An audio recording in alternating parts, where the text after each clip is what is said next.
Hey up! How we doing, chaps? Let me just see, a few people in this evening already. Good evening, one and all. How many have we got in so far? 11 people. Smashing. How the hell are you? We've got Panther. Wait a minute, I thought you weren't coming in until later on. It's 6 o'clock. It's 6 o'clock. Yeah, I thought you said you weren't going to manage along. And it's good to have you in, as always. Mr. Jones, Ian Batchelor, Del Boy, Ian Hunter. Oh, good evening, Ian. Nice to see you, mate. Not seen you in a live stream for a wee while. We've got Mr. Flanagan, we've got wee Bob, we've got Adam, we've got Michael, fantastic. We've got James, Sandy, good stuff. Aston Eve as well. Good evening. Excellent. Thank you very, very, very, very much for joining me this evening. How are you? I hope you're all okay. It's actually a really, really nice night tonight. Beautiful, nice and sunny for a change. Yeah, listen, I'm going to keep my talking to a minimum. I want to try and get through as many games as possible. So yeah, what I've got here is I'm just going to narrow myself down if I can figure out how to do it. You'd think, hang on, I've just locked it. Right, there we go. Narrow one. Oh, that's the wrong one. Webcam, right, I want to do that, and then I want to go like that, and then I want to go, whoop, there we go. Yeah, good stuff. Click that thumb up, folks. Doesn't bother me. Doesn't bother me at all. The important thing is, good evening, Brian. The important thing is, it's the usual crew, which is great fun. It's always nice to have everybody along to join in for some frolics, games, laughs, and whatever else that happens to happen. So, yep, here we go. Bink, Crash. Oh, hang on, I just need to untick that, or tick it even. There we go, Crash 19. Now, I don't know if Panther's going to disappear because it is Crash. Yeah, number 12. Excuse me, I'm just going to have a little drink. So this was Crash issue number 12, 1984, 1985, £1.25. Christmas special. There was something really, really exciting about getting a Zap Christmas special. I think the whole very good. Yeah. What was going to say? I think that what made it nice was, I mean, for most of us, I mean, I'm probably the oldest person here tonight, apart from Ian Hunter. Yeah, I think most of us were still kind of kids back then, so Christmas was always a special time. And you know, being a video game fan, it being Christmas coupled with the Christmas special, it was always that bit thicker as well. It was just it was an amazing time. Really, really, really good. Really exciting time. Another classic Ollie Frey magazine there. Just trying to slow that Darth Vader. That looks like a cheapo Darth Vader. Don't recognise anyone else. Don't worry, Ian. I don't think I'm that far behind you, to be fair. So anyway, let's have a look over. Oops, a daisy. Over 7,000 in prizes. Wait a minute. I don't want it to flow. How do we do this? Page layout. Continuous. There we go. That's better. Can you see that? Okay. I hope I hope you can. Can you actually read that? Is that clear enough? Right, over 7,000 in prizes from Bugbite, CCS, Creative Sparks, Firebird, Frel, Gilsoft. What the bloody hell was that? Houston Incentive, Ocean, Real Time, Silversoft, and Ultimate. Oh, we've got some Ultimate games here, chaps. We've got Underworld and Nightlaw. Spectrum, preview of Airwolf. Oh, bloody hell, not more Airwolf. Right, at last the arcade adventure from Micromedia, Jasper. Available from all good computer stores everywhere by Derek Brewster. Don't remember that one at all. This is the thing. Most of the games they had cartoon drawings, whereas nowadays it would all be. Well, I suppose you do still get kind of cartoon drawings, but obviously the graphics are so much better, so at least you can actually see what you're playing. But back then, you basically bought a game, you know, based on how good the cover was, which, as we all know, didn't mean anything. Right, editor Roger Keane, Franco Frey, assistant editor Kevin Foster, don't remember him, Oliver Frey. I must admit, I never read Crash because I didn't have a Spectrum, but my mate used to buy it all the time. Features Lloyd's look back at 1984, ready, steady, go. I'll tell you what, let's just, the commercial break. An in-depth analysis of Imagine's collapse. If you've never seen that, you need to go and check it out. So anyway, let's just dive straight in. So here we go. We're overwhelmed, right? What do you think? I think, you know what? It's just stupid. It keeps moving. There we go. It keeps moving. I've got a wee sticky thing. Wait a minute, I'm going to push that down a bit. Just tell me if it keeps sliding up again like it did. I noticed last week I was kind of like that. You just saw the kind of top of my head. Just give me a shout. Give me a shout when I kind of start disappearing again. So anyway, right, what do you think? I think we should play the adverts and the the reviews. Yeah, definitely. So let's get my game base loaded up. So how are we all? How was your weekend?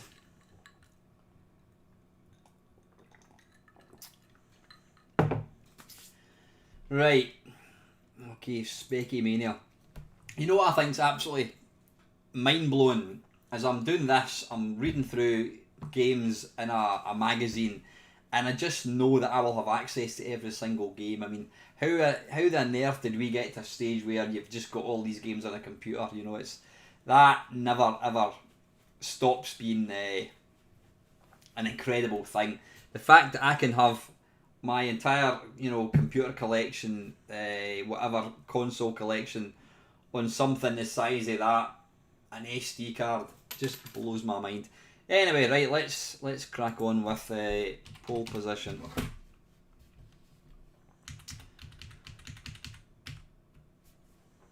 Right, there appears to be two different versions of pole position. One by a chap called G Whitehead. I don't think that was the official one. So this is the US Gold one.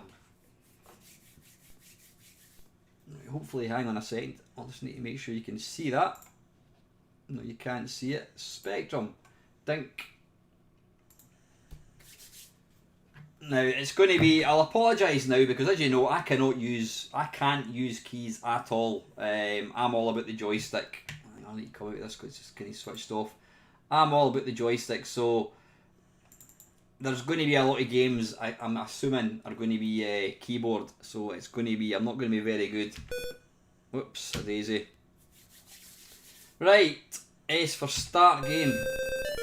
I'll just move that wee mouse pointer. Prepare to qualify.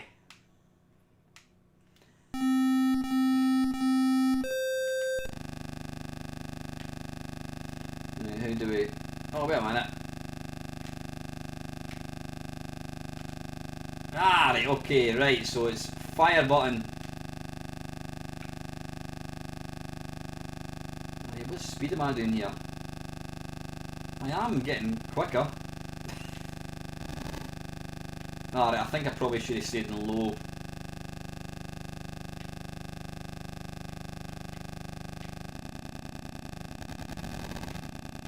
Now, off the bat, it's not too shabby. I mean, it feels like you're actually driving. Whoops.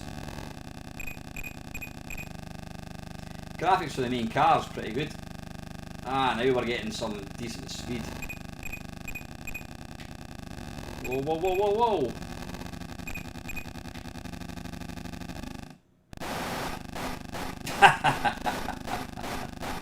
Yeah, we do have sound eventually. Come on, get back in the track, son.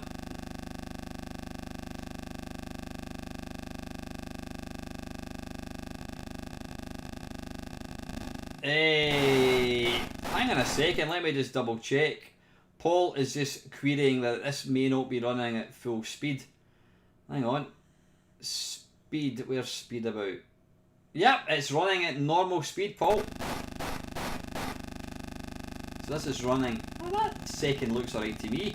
39. No, I know what you mean, it does, the seconds do seem to be going a bit kind of slower than you would expect.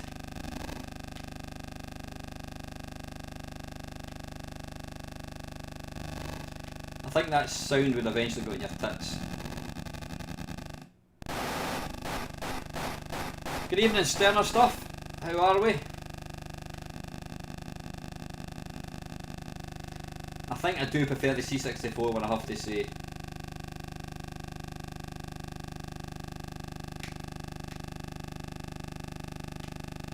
I'm going to say the update isn't bad at all. I mean, the road, kind of the patchwork kind of thing at the side of the road's pretty effective. The sprites, or they're not sprites, but the opponents' cars look alright, albeit they are monochrome.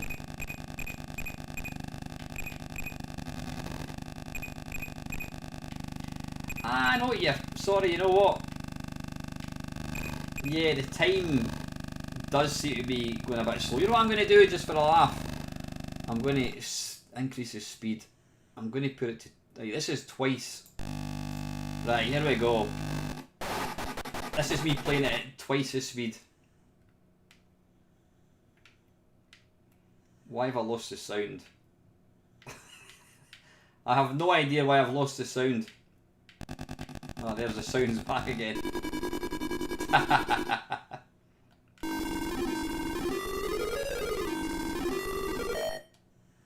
Right, all in all, not a bad. I mean, it's pole position, and to be fair, I think it's not a bad version.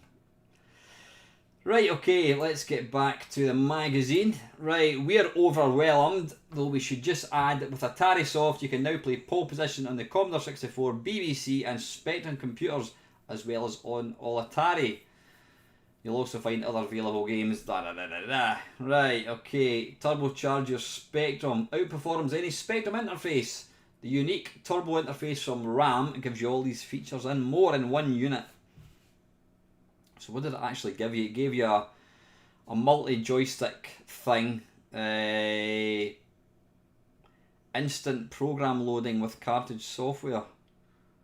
Ah, right, it had a kind of cartridge slot. Oh, that's interesting. Okay, right, is this no, this is a kind of editorial. Right, we don't want to really read that. Right, there's the games that we're going to be playing. In fact, we'll wait until we get to the end. Oliver Frey presents Ultimate ACG Amulet Trophy to the winners of the Sabre Wulf map competition. Good evening, Mr. Swinbuckle, how are we? Right, that little chaps, well dodgy haircut, dude. Look at that, how chuffed that wee boy looks. Right, Brian Bloodaxe. That's quite a good game, actually. Right, it seems amazing that a year has gone by since I was last handed the job of writing an article which looked at the happenings of a past year for what was then an embryonic magazine with the peculiar name of Crash. Right, we're not going to sit and read all that. Right, okay, let's just... We don't want to feature games that are in this. I think we should just go for adverts. And... You're absolutely right. I can say absolutely nothing about people's here. Right, Son of Blagger.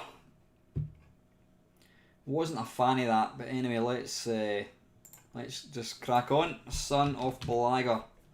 Got to say, this live stream does sound very. It sounds very quiet. I do miss. I do miss the sound of music. I don't mean the film. I do miss the sound of having music or some proper sound effects. Right, Son of Blagger, let's go. By Elliot Gay, there we go. Press any key to start. Oh, bollocks, it didn't. Oh, well, that's good, right. ZX. Hey, there we are. ZX and space. Yeah, Spectrum games now. Can I just fall down there, I wonder? Let's give it a go. I've only played the C64 version of this, and I can't say I'm a fan. Ah, balls.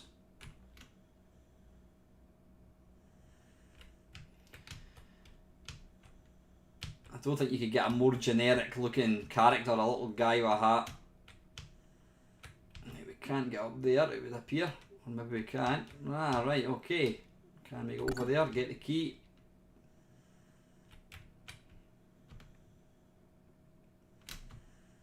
Can we jump? We certainly can.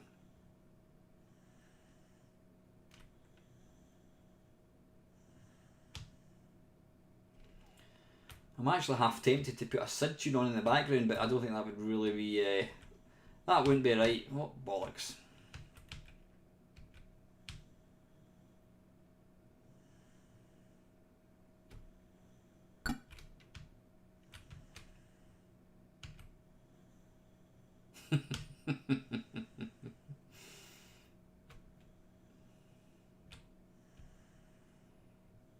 Oh, arse.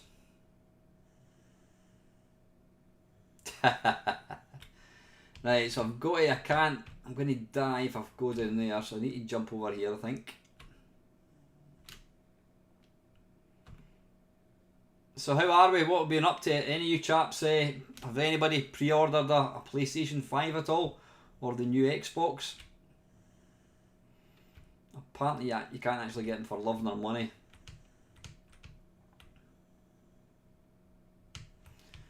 Have I got to... Oh, why did I miss that key? That was silly.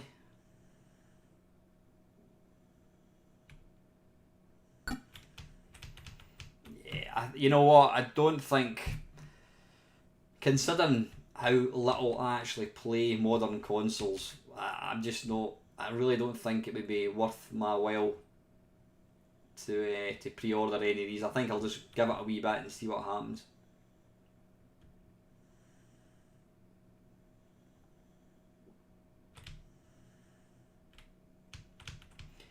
You bought 3 Spectrums from eBay but only one would work. Did you know that they weren't going to work by any chance?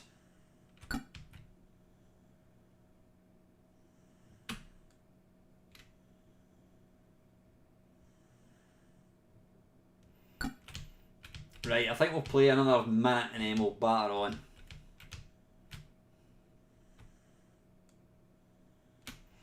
It's your generic... oh, bollocks, right, I'm actually quite glad that's game over. It's a generic platformer. Give me Manic Miner any day of the week.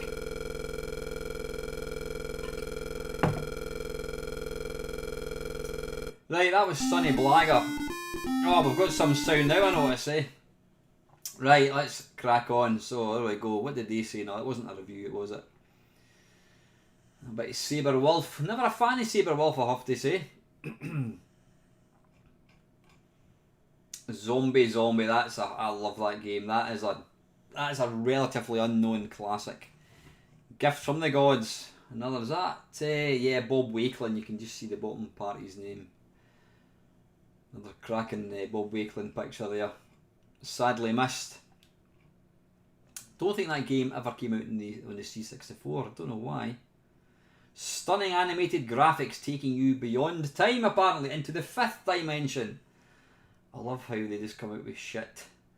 Deus Ex Machina. I did actually. I'm now a friend of Mel Croucher, and I have messaged him asking if he'd like to come on the channel, but he's not replied to my message. He's not even read it yet. Excuse me. Right. Okay. Here we go. The first review of Nightlore. It must be Christmas. You can tell by the fact that Ultimate have released 2 games simultaneously. Underworld is a follow-up to Sabre Wulf, and Nightlore is a follow-up to Underworld. Really? Ultimate have been clever enough to ensure that both new releases are very different from each other in playing style. Right, I'm not going to read the full thing. Let's just see what they say. Any Ultimate game is a thrill to unpack and load, but with Nightlore they have surpassed themselves. 3D graphics are so exciting to see that the fingers are instantly itching to get the keys. A novel innovation here is called the option to select what is called directional control as well as keys or joystick. This adds 8 directional movement, blah blah blah. Right, use of computer 93%, graphics 97%, playability 97%. Like, possibly what I should really do is play it first, I think, and then I think I'll give my I'll let you know what I think. Okay, right, what's it called? Nightlore. Nightlore, here we go. What did they give for sound? Oh, there's not actually. They don't actually give any sound. How's this? There is sound in this game. How's the sound balance? Is it alright? Right, I'm going to go for Kempston joystick. Come on, Kempston, and start game. Now, I should warn you, I'm absolutely pish at this. Right, so... Alright, okay, so it's... You know what, I want to change it to directional control, so I'm going to reload it.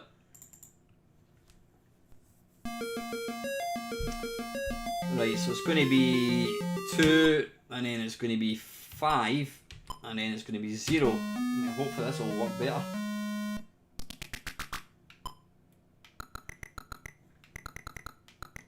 Oh, wait a minute, I thought directional control meant that it would move whatever way you pointed it. No, so you've got to kind of turn it like a tank. Right, you know what? I'm going to come out of that. And I'm going to reload it again just with the other one. I think that was slightly better.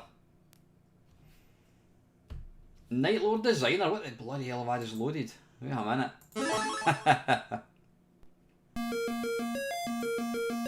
Right, 2. Right, okay, we'll just need to go with what it was.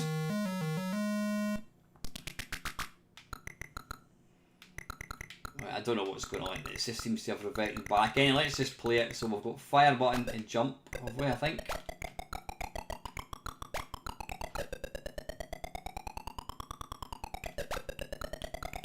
Never could play this game. I mean, my mate used to ask me if I wanted to play it, and I would prefer to watch him playing it actually.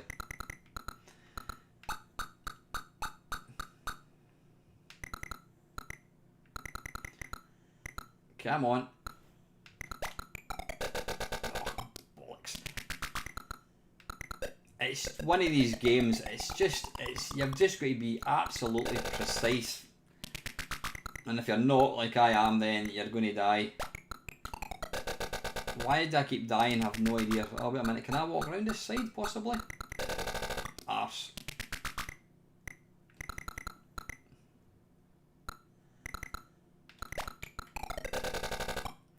Come on. Bloody hell. 1% completed. Right, let's try again. I know I'm going to get flamed to death, but I've never really been a fan of this game. I mean, to take nothing away from how beautiful it looks, I've just never been able to play it. Right, come on, how do we move?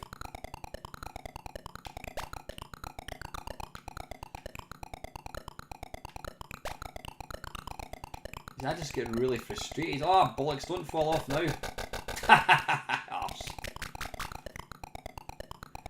The camera's going again, hang on a second. Right, what I'm gonna do is I'm gonna take this stupid thing off.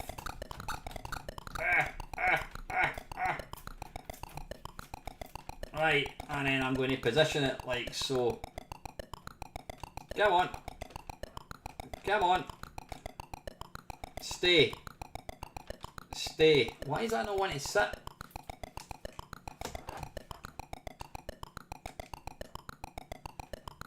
Stay. That's a bit too low now, I think. There we go. There we go. Right, where are we? Let's get back to the game.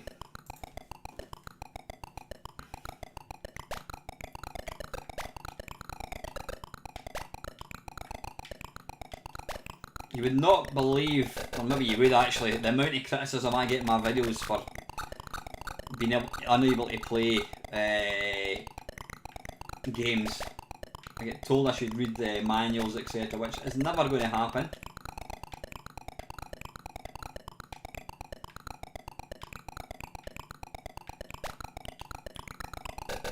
Oh, come on. I just find this game so frustrating.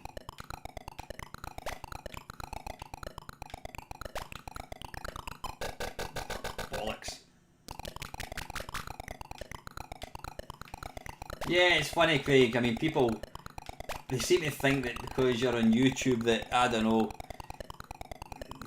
you know, you should make videos exactly the way they want you to make videos, and how dare you have an opinion. I think they forget I'm just the same as them, except I happen to make content. Right, come on. Where is this going to take me? Where do we go from here?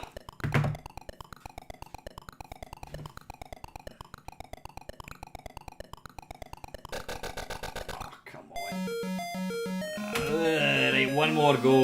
One more go.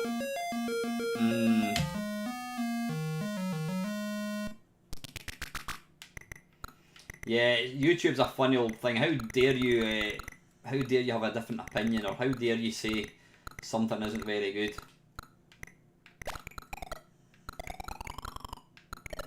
Is that a toaster or something? I'm assuming I should really have left that where it is so I could use that to jump up. Or wait a minute, can I push? Can I push the table? I mean, there's no question. Look at the graphics. This is beautiful. It is a really, really pretty looking game.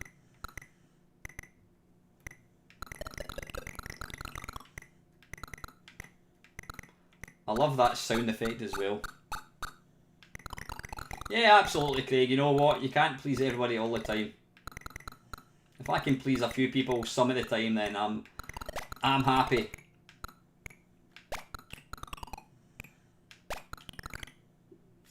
Right, how do we pick up something? Is it enter? Arse. Right, you know what? Let's move on. That is Underworld. Right, I'm not going to review it, but I'll just use of computer 93%. Yeah, I would go along with that. I mean, you know, for its time, it really did push the computer. Graphics, you can't argue with 97%. Playability, I would say, I would totally disagree with that. I mean, I wouldn't say it's very, very playable. You've really got to practice it. It's unforgiving, so I would knock the playability down by quite a bit. Getting started, I don't know what the hell that means. Getting started, if that was 100%, what does that mean? Good evening, Mr. Oxmeister, how are you? Addictive qualities, I'm sure it is addictive if you could play it. Value for money, 93%. Overall, 94%. I'm not really going to argue with the score, other than not the playability. Well, yeah, I'm going to argue with the score. The playability, I would definitely knock it down a wee bit. But I'm pish, you know, so I'm really not fit to have an opinion. Right, from one ultimate game to the next, and this is another woefully unplayable game in my opinion. This is Underworld. Let's just jump in. So how are we all anyway? Underworld.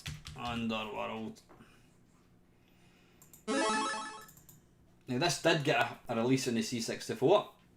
I bet I should really drink my coffee rather than my juice. It is Neil, yeah. We started at 6 o'clock. I'm not going to do it at 6 o'clock always. I just wanted to do it. I wanted to start early just because it tends to take a wee while. But my daughter's up at the moment and she was wanting to go on the computer and she wasn't overly happy that I had a live stream for 3 hours, so I've had to take her up to her mum's. Good evening, Jorgen. How you doing, fella? But it's normally 7 till 9 every Sunday. Right, this is Underworld.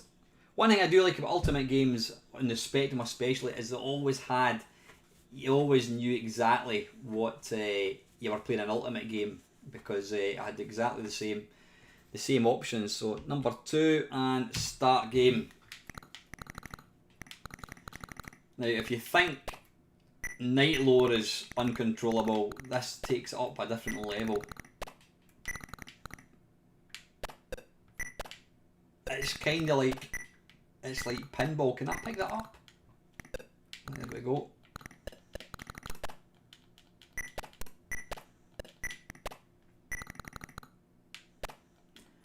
Is that a large flea or something, is it? No, it shouldn't add up. This should still be... No, because every time I reset it... No, this is normal speed. This is 100% normal.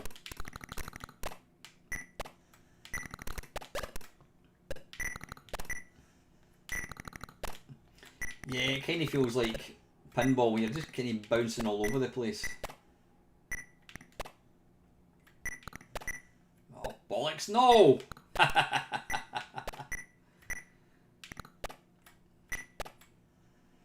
Right, back up a wee bit, son. Oh, bugger off.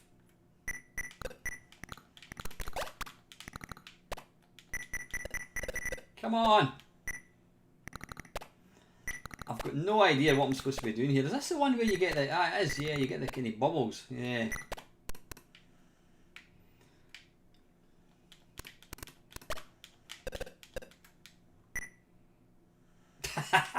Dead.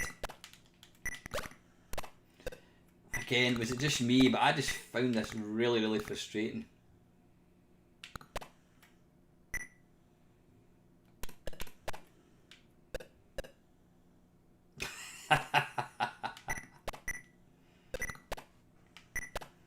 I did have it on the C64, and again, I hardly played it just because I just found the control system, not so much the control system, the game mechanic, the fact that you can just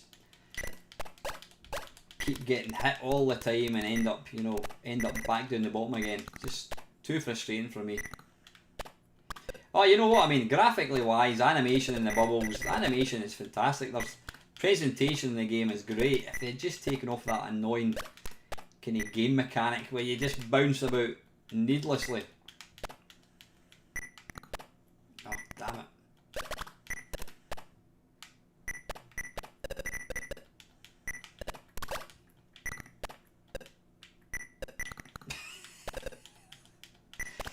I mean, I know where I want to go, and I just feel like you're constantly battling the controls.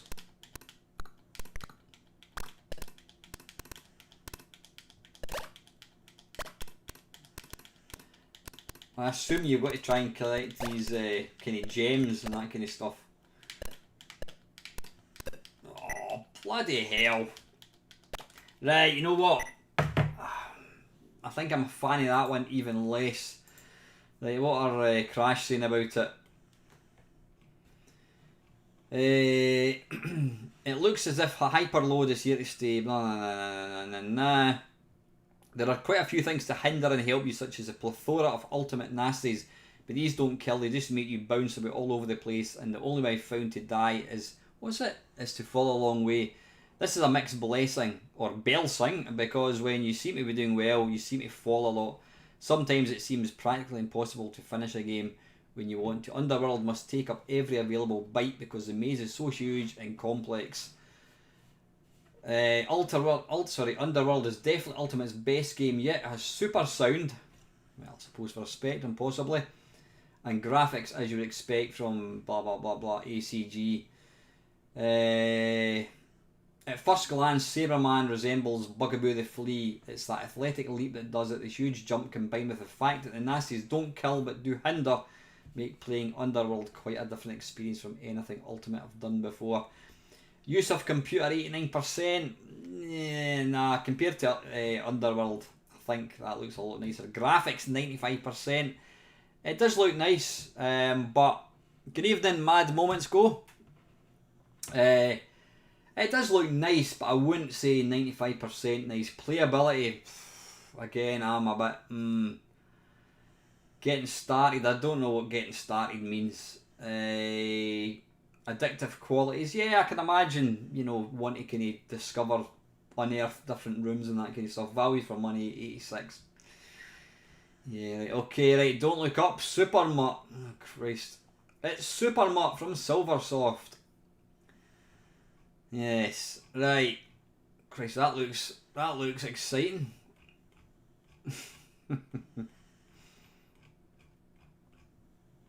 Win a modem! In our Silversoft competition, the new Unichem modem has been described.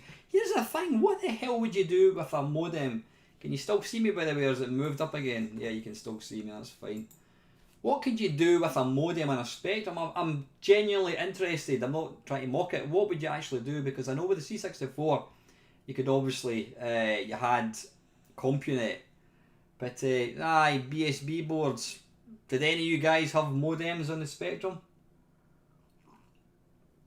Hang on, at the moment operating software is only available for the BBC Home computer, but very soon all the major computers should be catered for. The Unicom modem is not yet available on the market, but Crash, in association with Silversoft, has one to award to the winner. So in other words, they're going to give you a modem which you can't actually use.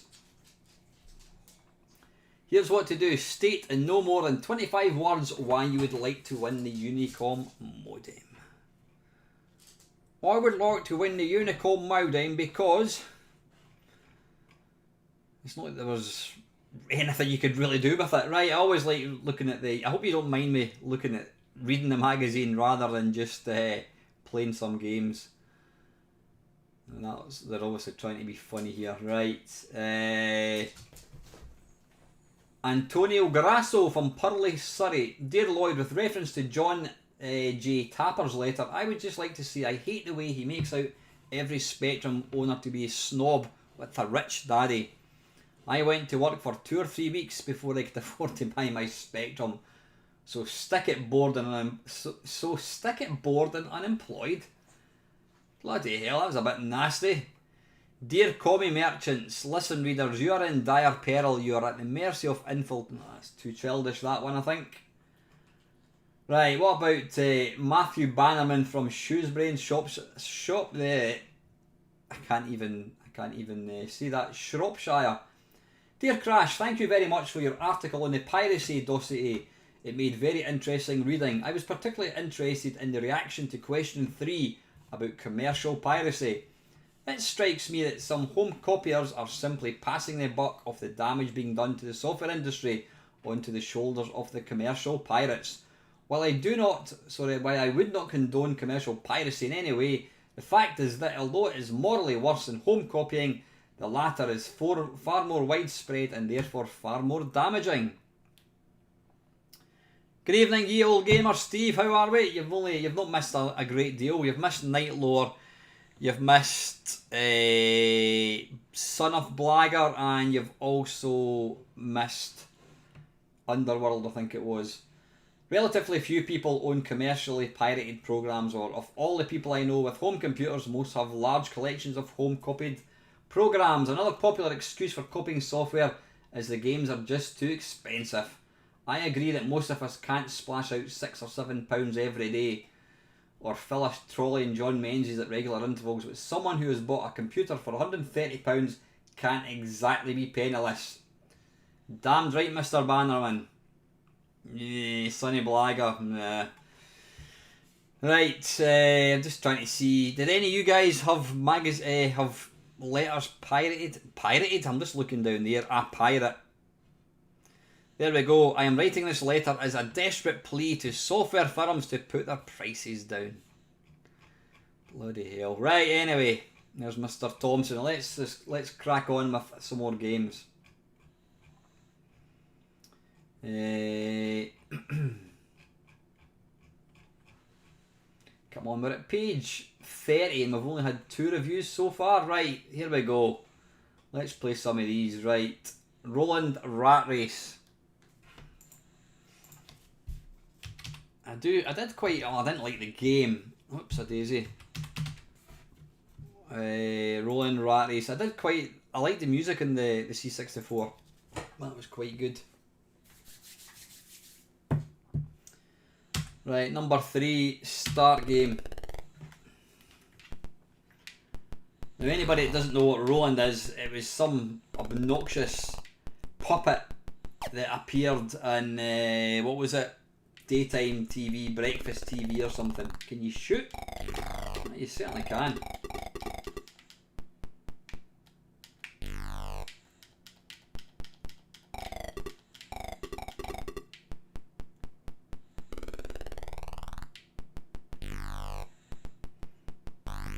Now, I'm wondering, was this game written by Joffa Smith? It does kind of look, it has the Joffa Smith hallmark. Let me just move that to see. It doesn't actually tell you.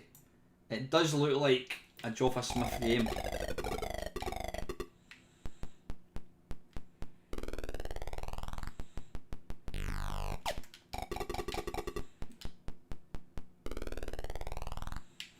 I do like that sound effect when you go into a new screen, that's quite nice. It's quintessentially Spectrum.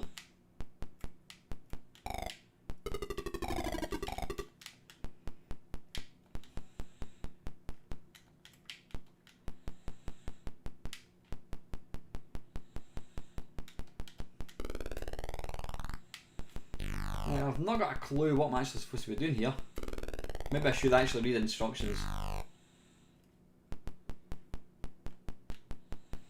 I don't know why they always thought that TV things would make good games. I suppose it was always going to that would actually be better.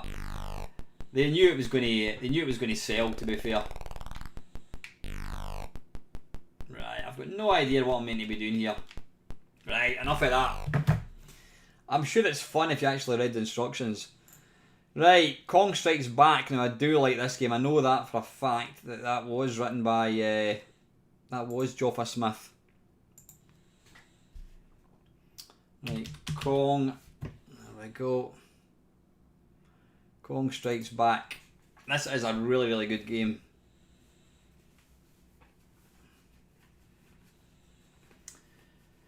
Excuse me a little second. Yeah, it's a bit too quiet for my liking this stream. There's not enough noise. Right, press S to start. Start game, press I for instructions. Press R to redefine keys. Is it going to be press G for joystick? It certainly is. Right, Kempston, that's fine. And number 1 is to start. Right, here we go. Just move that mouse cursor.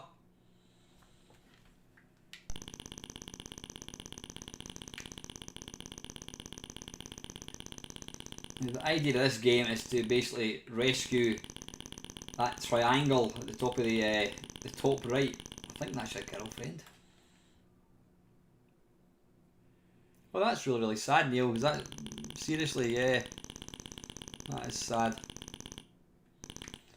I was actually watching. I was doing a training course at work on dementia, and it's a horrible, horrible thing. Evening, Mr. Elp. How are we? you've probably picked the wrong time to come in. Well, you just missed Roland the Rat Race, which is as bad as it sounds. The music in this version, or the music in the C64 version, is utterly brilliant. It really is.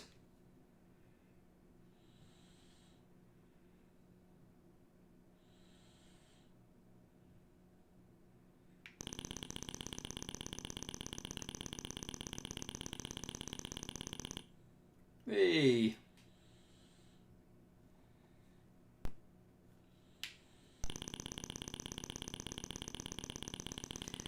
Interestingly, did any of you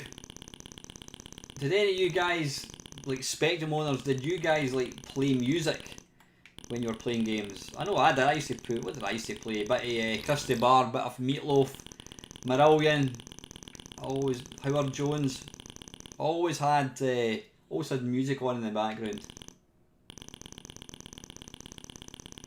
Unless the game had a really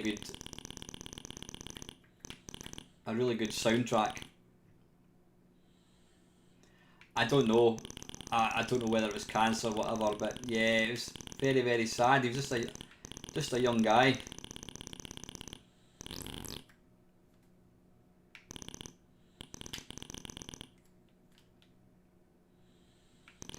The thing I liked about Joffa's games is he knew exactly what the Spectrum could do, and he... Oh, that was bloody lucky.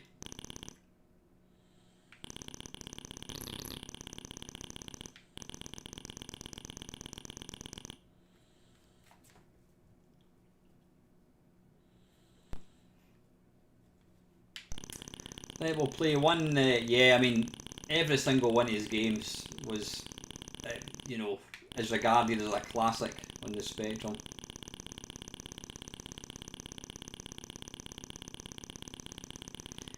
He was kind of like the Sean Southern of the Spectrum, you know, he didn't put out a bad game.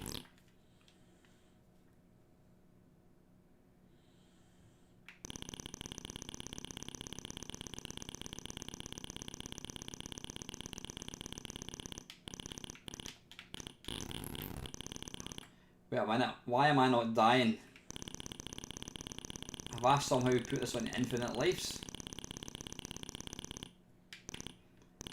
Ah, right, what's that? Ah, yes, you don't die when hit, you lose a bomb.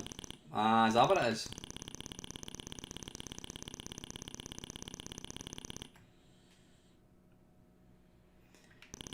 I really don't know, Aston. I have no idea what happened to Joff. I mean, I didn't know him at all. Oops. I was just aware of what a good programmer he was.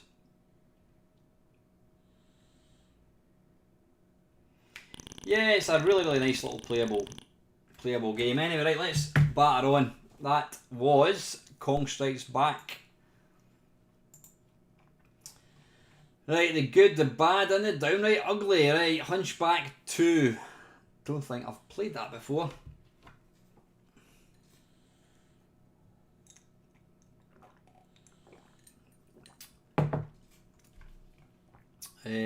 Right, okay, let's find that Hunchback.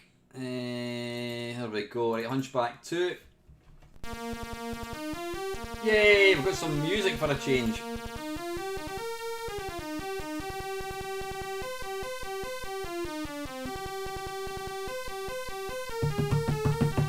Right, number 2. Right, Christ, here we go.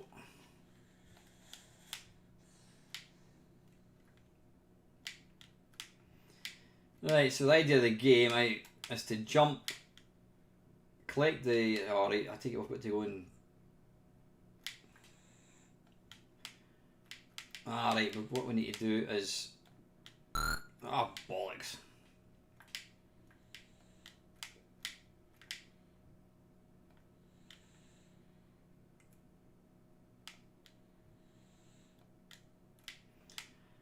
I'm not too sure about the main character.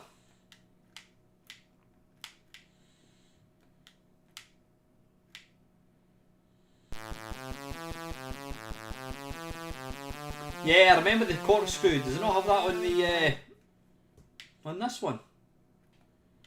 Ah, oh, bollocks! Didn't mean to jump. You arse.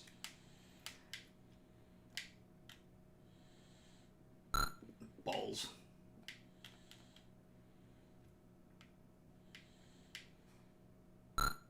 Come on, why did I keep... Oh, that should have... Why did I fall? Right, that's a bit pants. Right, let's just put in anything. I think we'll have one more go.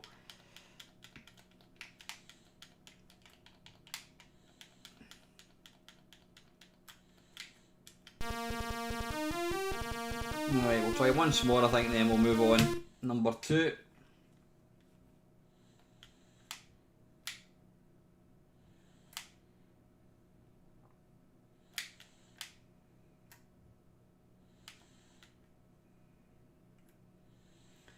Bad timing.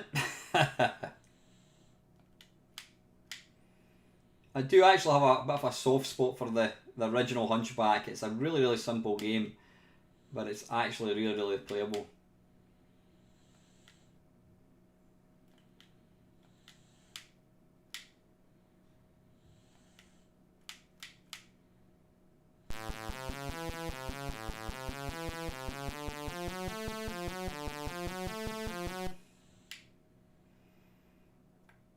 Now what am I going to do?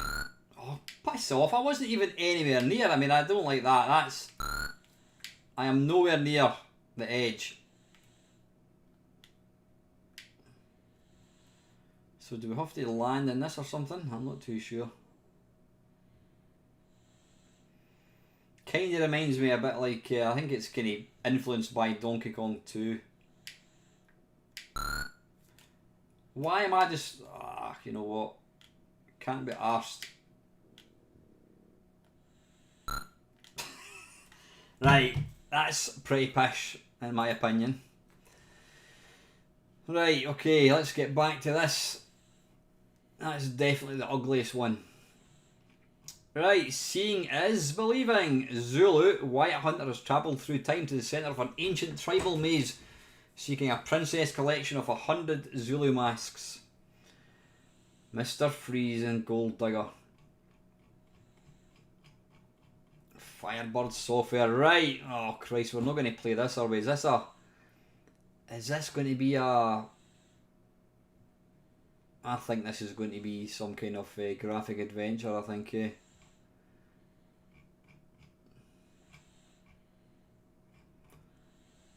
Yeah, I think that's going to be a graphic. I'm not even going to bother loading that. Right, next up, Battlezone, and this is by Quicksilver.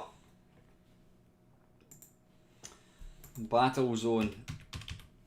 Batteries not included. Battle. Is it all one word? It is one word. Battlezone by Quicksilver. There we go. This looks quite promising. I love the fact that they could actually call it the real name. They didn't actually bother. Copyright didn't exist back in 1983, whenever it was. Right, how do we start?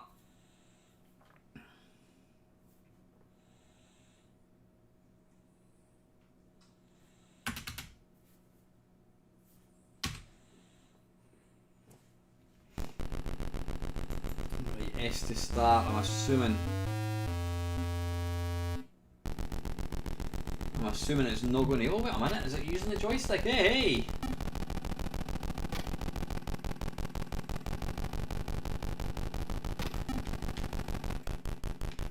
Now, I say, this isn't actually bad at all. I mean, it moves really, really quick as well. That's nice.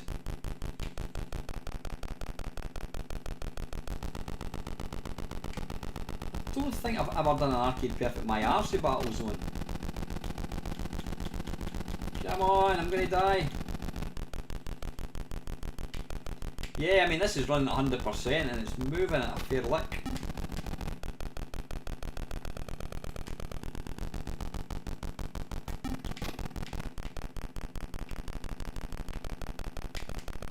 Has it got got the volcano that erupts in the background.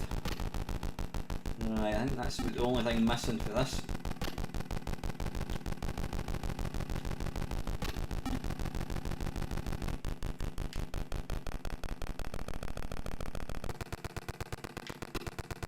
Oh, what in hell is that?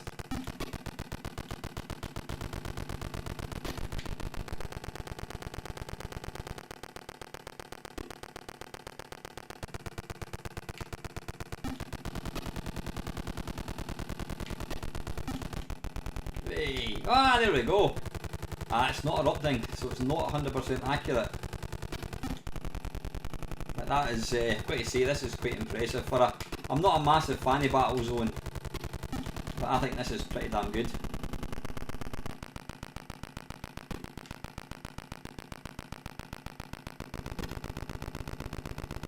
I think for next week's what do you call it, live stream, I think what I'll do is, rather than pick a subject, I think I'll just go back to, you know, just for 1 week at least, you just pick any game at all. It's been good fun doing, you know, picking sort of individual companies, but I think it's nice to kind of have an open forum one day as well. So next Sunday, sorry, will just be anything. You name a game, whether it's MAME, Spectrum, anything at all, just let me know.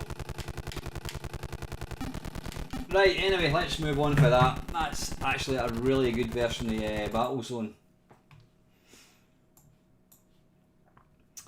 This Snowman, now I've got to admit, I've got to say here and now, the Snowman is one of my, I wouldn't say it's my favourite cartoons, but it's a cartoon that for years and years and years and years I completely ignored. I just thought it was boring, I didn't know what it was. Channel 4 used to show it weekend, or not weekend, year in, year out on Christmas morning, and I never watched it. And then when my daughter came along, I think my ex bought it in DVD, and we watched it, and because I had to sit down and watch it with her, I just thought, it's the one, it really, really takes me back to being a kid at Christmas. It encapsulates the whole excitement of Christmas, and to this day I still think it's a really, really, it's a great cartoon. I mean, Raymond Biggs, I watched an interview and it's got a sad ending. I mean, spoiler alert, if you've never seen it, it does have a sad ending. But then anyone that knows who Raymond Biggs is, he did the what do you call it, when the wind blows, it's all about nuclear war. So a lot of his cartoons had kind of dark overtones, and the Snowman is no different, but I think the Snowman's a wonderful thing. I'm just going to load it up just for a quick second. I know it's going to be an adventure game, no doubt, but I just want to quickly see what it looks like. Is it going to be called The Snowman?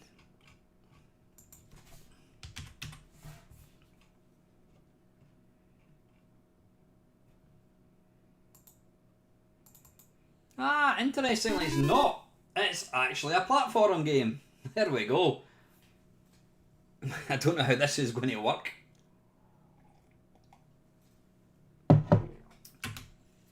Right, come on, get back to the options screen again.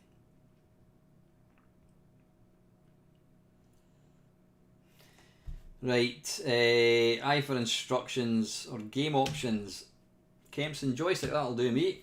Right, S to start. Drop here. Right, fire button appears to do nothing. So how do I... Is that a man just lost a life? I certainly have. Right, wait a minute, why am I not jumping?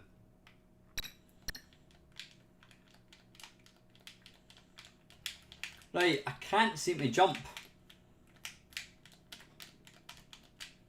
Up, down, left, right, or left and right works. Right, I don't know why it's not letting me. Because I fall off, I die. Right, I need to reload it.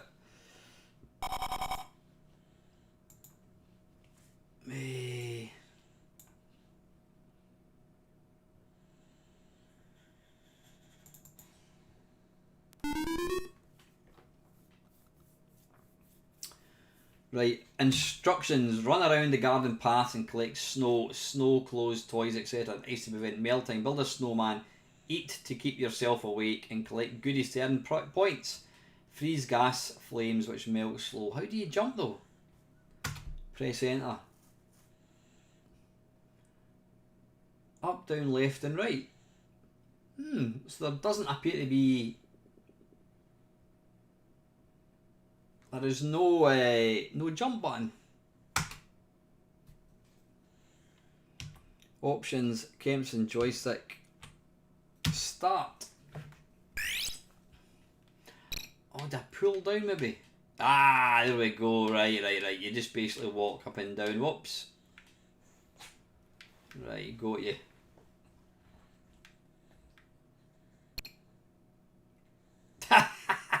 Bollocks.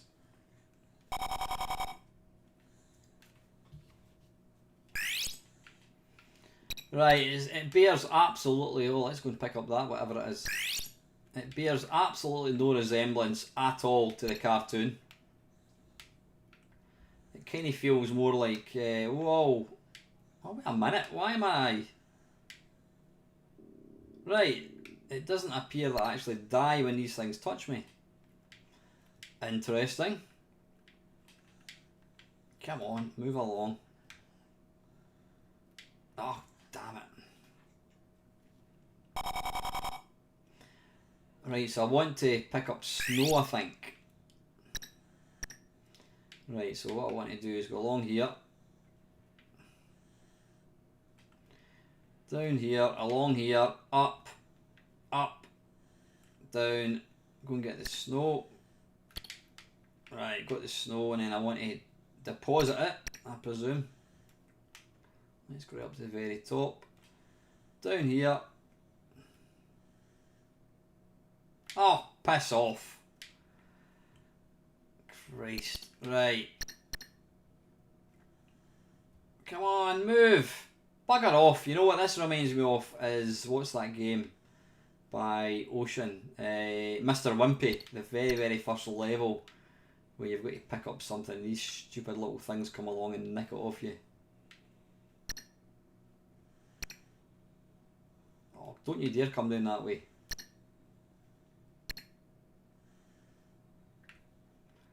Piss off.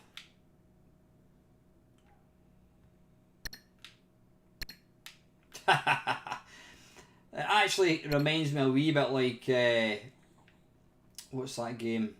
Automania, where you got to build a car.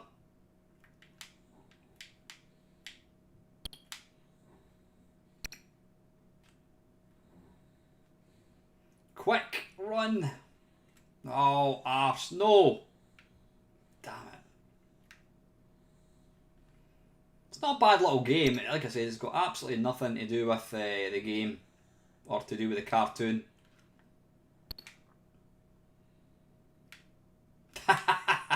Right, enough of that. I'm going to stick the light one back in a tick. Right, I think to avoid any glare, I think I need to stick my baseball cap on. Let me just have a quick look. There we go. How's that? Right. Okay, right, that is the Snowman. It's not as bad as I thought it was going to be, to be fair. Yeah, Mr. L, yeah. I didn't think you'd be a fan of it somehow. Right, let's... Moving swiftly on. Right, that was Battlezone. Right, next is Gatecrasher. It's a game of strategy that will test your limit. Sorry, test your limit to the mind. Test your mind to the limits. Right, what's that called? Gatecrasher. Okay, let's try that one. Gatecrasher, there we go. Interesting.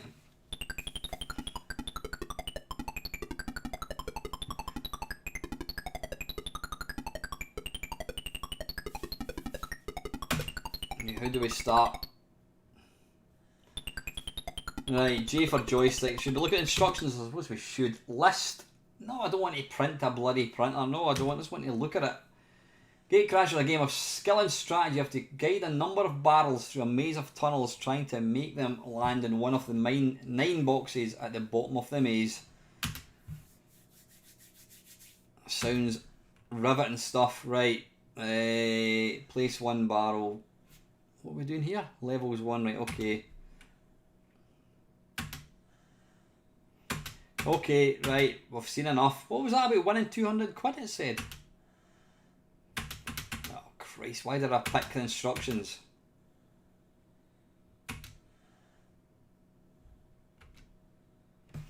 Right, at last. At last.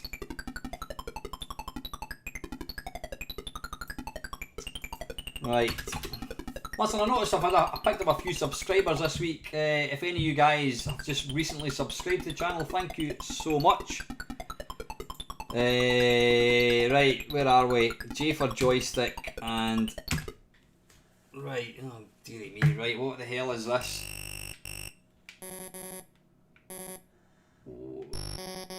What?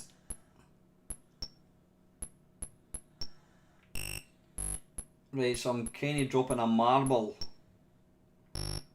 Right, I presume... Alright, okay, it's a kind of puzzly type game.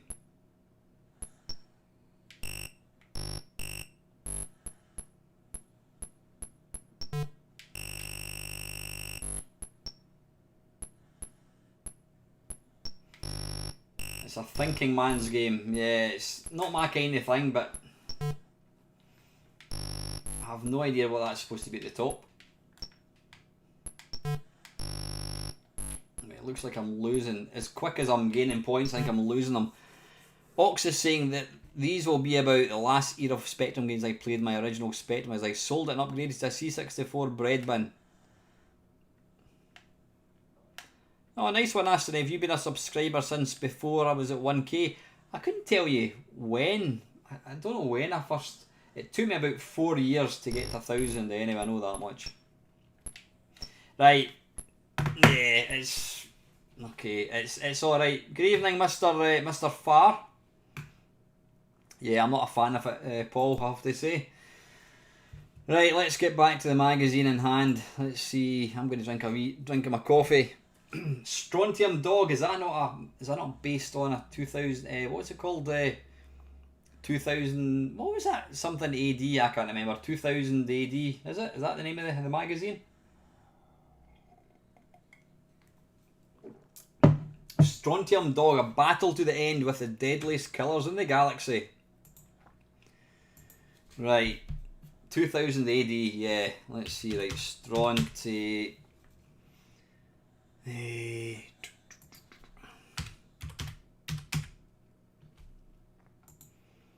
Okay, right, here we go. Strontium Dog by Quicksilver, released in 1984 apparently.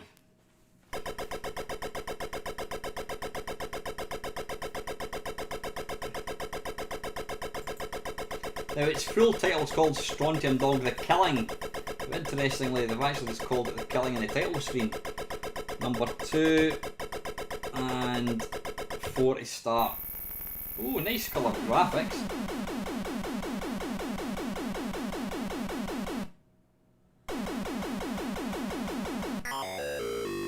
Let the killing begin! I actually really enjoyed Nemesis the Warlock. I thought it was excellent. Right, okay, we can move up, down, left and right, and fire. Do we die? Yep, you die when you hit these kind of flashing walls. I presume you can. Oh, bollocks! Christ almighty.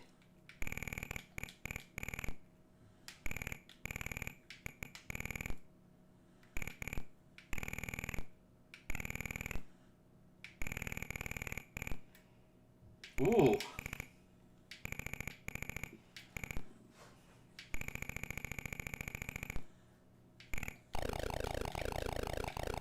Is that Elvis Presley at the top? I haven't got a bloody clue what I'm doing here.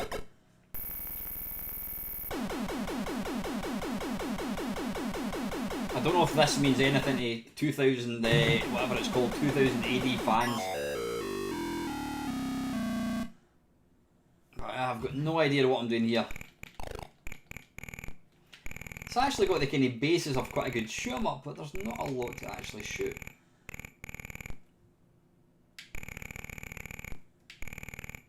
Just seems to be an awful lot of running about. Ugh.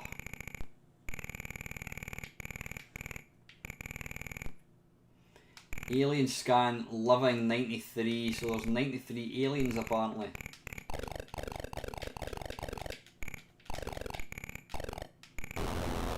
Bloody hell.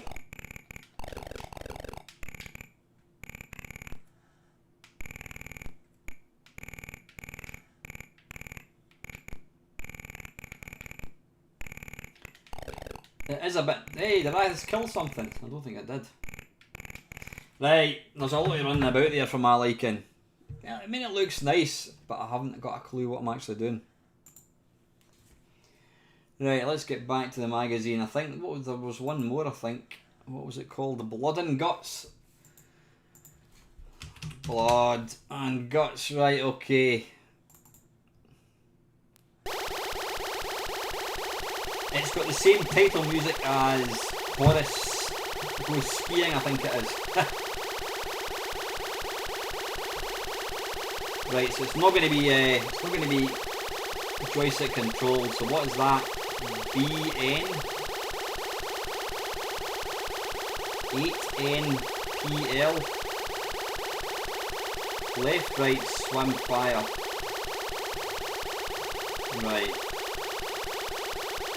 PL, right, okay, let's go. Well, after all that, telling you the keys, it gives you a bloody option. Right, okay. Oh, wait a minute, I've played this, I'm sure.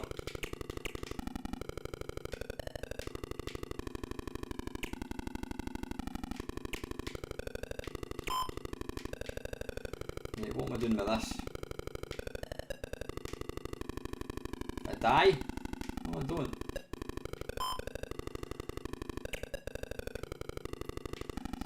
Right, I'm apparently in the right lung. I don't know what the hell I've just picked up there.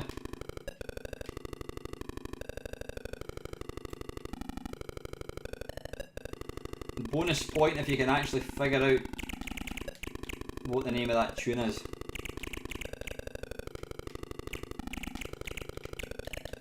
I thought it was Green Sleeves, but it's not. No, balls, each time you go up there you've got to start again. Can I pick that up? No, I can't.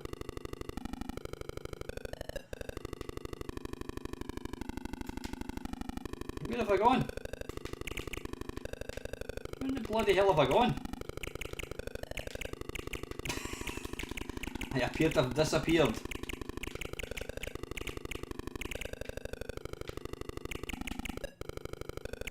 Right, I've got no idea what I've done here. Has it crashed? You can briefly see him. You can see him kinda there. I don't know what's going on here. No idea. Yeah, Robert, I think I have. I do remember playing this. I think it must have been, somebody must have asked me to play it. Right, I'm assuming this has crashed. Or I've been digested, yeah. Right, okay. Nobody can see I didn't give it a go. That was whatever it was. Blood and Guts, I think it was. I was hoping for something a bit spicier than that. Right, Astronaut by Software Projects. Astronaut lives up to its Software Projects standards, has some excellent graphics and imaginative ones. The game itself is very playable and has that magical addictive quality. Not Manic Miner or Jet Set Willy, but it is still excellent, in some ways even better. Like the bigger, more colourful graphics. Another winner from Software Projects. Right, so what does it get here? 82%, overall 83%. Let's try it. So what is that called? It's called... hang on a second. What's it called? Astronaut by Software Projects. Astronaut, there we go, right. Oh, is it? Was that a different game? I don't know. Type code from grid. Right, let's go for 6. Right, it looks like the piracy is going to get the better of me. Arse. Right, that's a shame. It looks like we can't play Astronaut. Right, moving on. Moving on.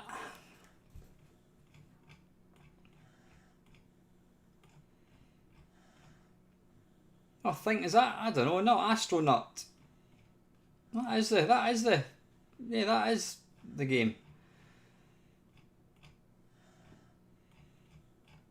Load Runner, now we're talking. Load Runner is a fantastic little game. I've never, look at the price at £5.95, that's not bad at all. Right, I am partial to a bit of Load Runner. I do like it in the C64. It's as hard as anything, but it's a great little game. Load Runner, right. Well, we go for the 128 version. I'll just stick with the 48k one, I think.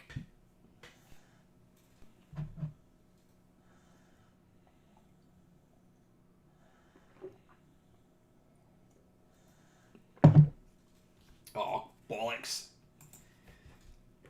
1, 2, 3, 4. Incorrect code. Why feature these games in GameBase when quite clearly you're not going to get it right? Right, let's try Load Runner 128 then. Unless anybody's got... Hey, there we go, right. That's worked. Good. Just narrow that down so I can see the comments. Right, Software Projects proudly present Broderburn Software's Load Runner. Right, how do we start it? Kempston joystick. Never played the Spectrum one. And 0 to start.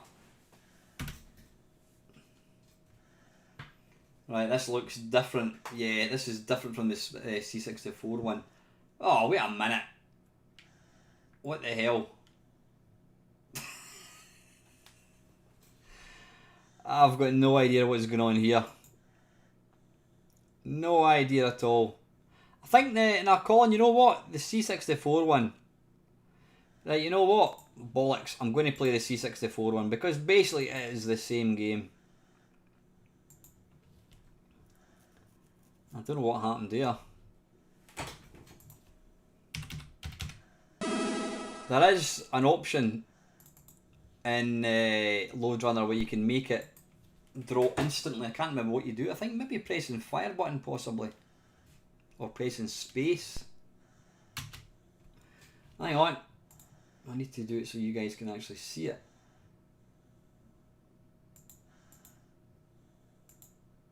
There we go. Right, this is the C64 one.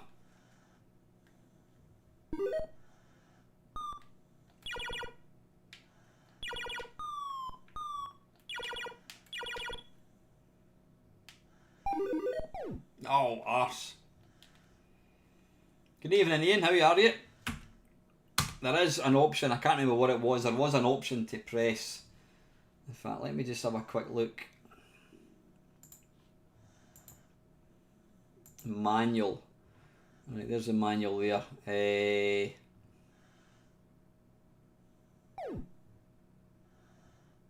Toggles outscene change Control Z possibly. Let's have a wee look. Where's the emulator going? There, it's there.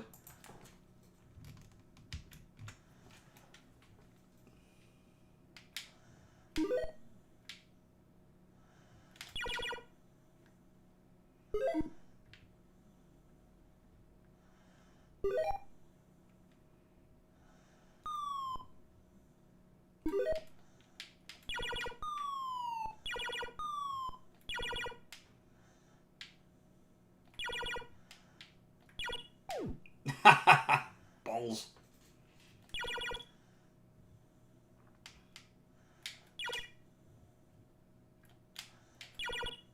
Oh, come on.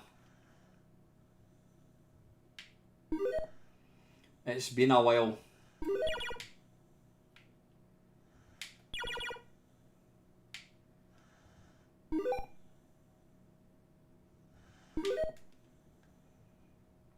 Morph the game, yeah. I mean, it's got really, really basic graphics, but you know what? It's a fantastic little game. Hey!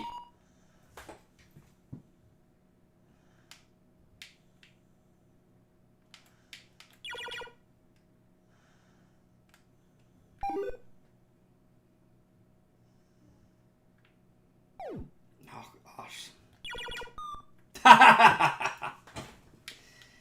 You twat. Right, anyway, that's Load Runner, albeit the C64 one. Right, we better get back to... you can switch off, son, and put the Spectrum back on again.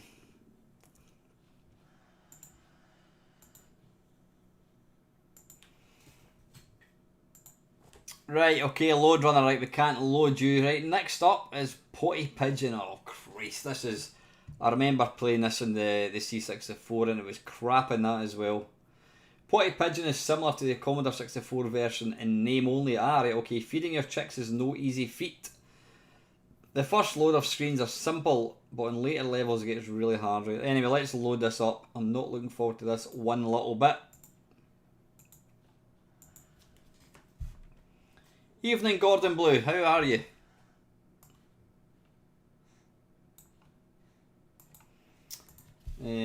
Potty Painter, Potty... Oh, wait a minute, we're in the wrong... I need to jump to the Spectrum again. Good stuff, mate. Potty, right, Potty Painter, Potty Pigeon. And this... It looks as bad as I remember it. Right, Percy the Potty Pigeon, enter start.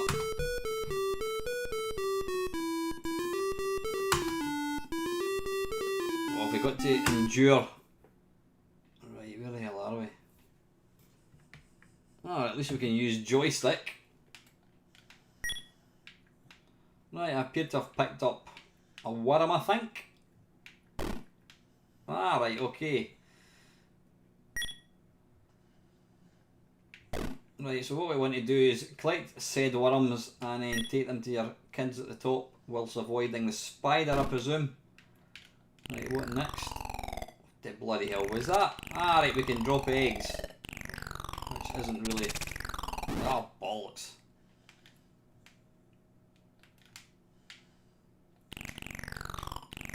Now what? Ah, right, we've got more than one screen. We're obviously looking after a... Right, okay.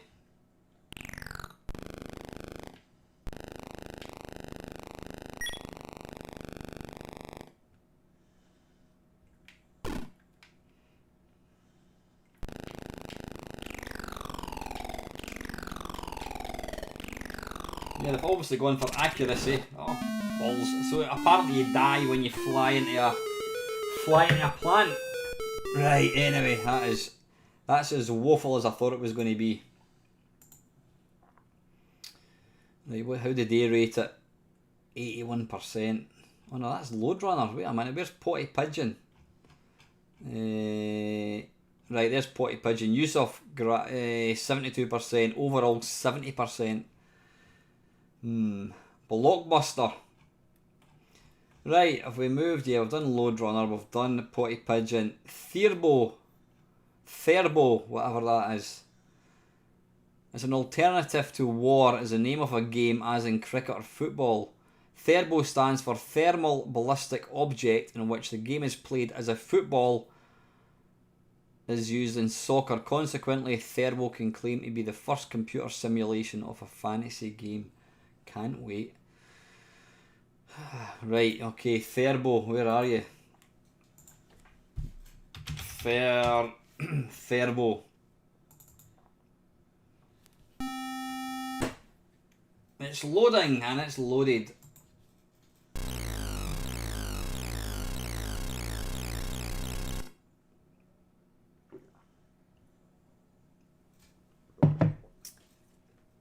Right, come on, an alternative to war.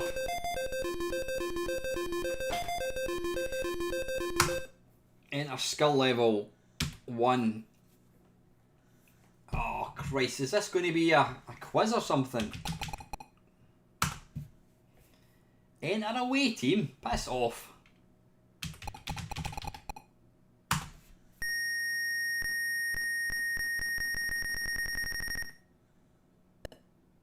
Wait a minute, what's going on here? Am I actually...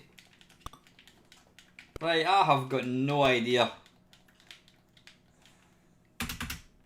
I don't even know what's happening here. No idea at all. I'm not doing anything.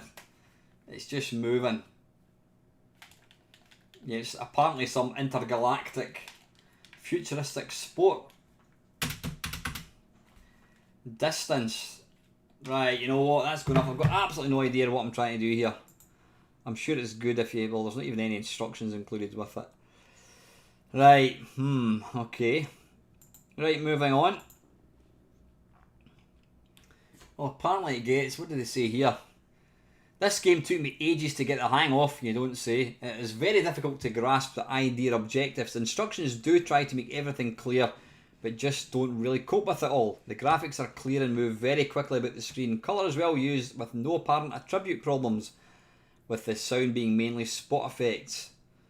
I suppose if you had to describe how to play cricket or football in about 500 words to people who had never heard of either game, you would also have difficulty getting all the subtleties across. Right, okay. We're missing nothing. Right, next for the Spectrum, all the way from, I was going to say Stevenage, Hertfordshire from America. This is Bristles. Right, Bristles. What am I doing here? I don't want to do that. Right, how do we get in there? Right, let's go. B-R-I-S-T, Bristles, right, by Statesoft. I do remember seeing this on the C64, but I don't think I've ever actually played it. Number 3 and 0 to play. Select level, 1 player game, yeah, 0 to play.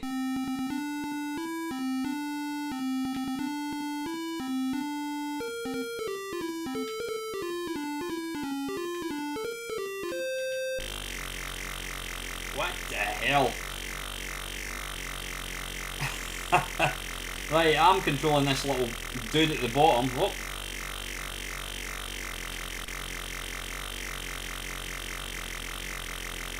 Alright, so I presume I'm trying to paint the place.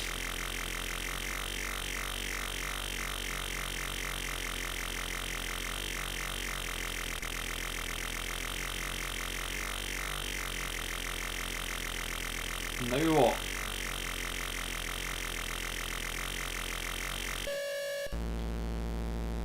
Jesus, right, okay, is that good, I think? I have no idea what is going on there.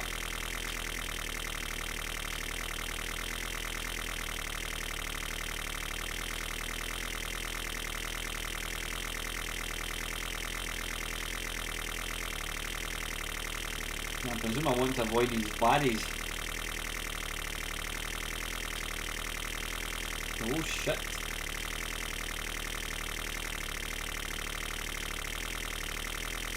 I could certainly use an turn sound off button, I think.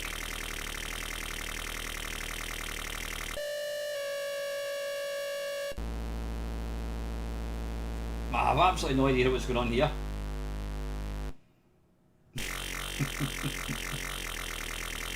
Nope, this is playing normal.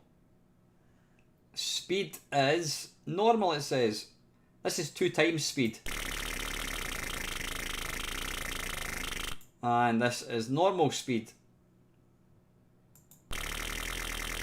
So this is actually normal, right? Okay, I've had enough of that. That is Bristles. Yeah, right, okay, where are we? Back to Crash. Bristles, outrageous graphics, dazzling gameplay. Test. I think we are obviously playing a different game. Testing quick reactions, concentration, logic and strategy. It is mind and joystick boggling. Featuring sex select, apparently. Right, the ultimate development from AGF.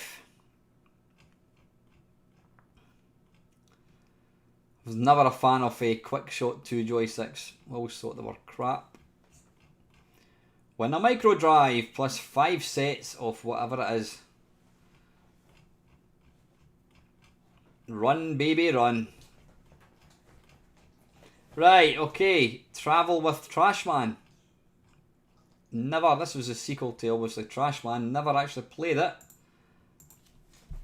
Travel with Trashman. This looks interesting. 1984 again by Malcolm Evans, who sadly I think he passed away a couple of years ago actually. Right. Number 2. Oh, God almighty. If your ears aren't bleeding, they'll be bleeding now. Right, come on, how do we type in name? Have you got to use a joystick to put the name in?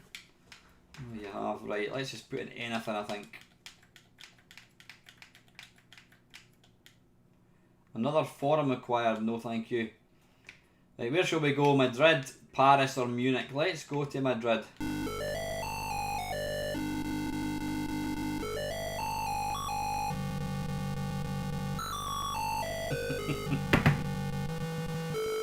To be fair, the sound in the Spectrum did get better, but yeah, the early stuff was a bit... Right, what's happening now? Accept job offer. What the hell? Why are we... I thought I was going to be emptying bins. Right, am I now trying to just pick up...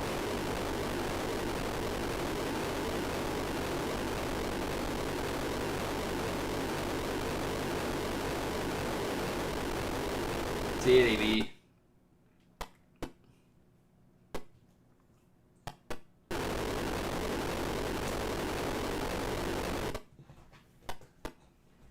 Yeah, it's certainly no trash man, that's for sure.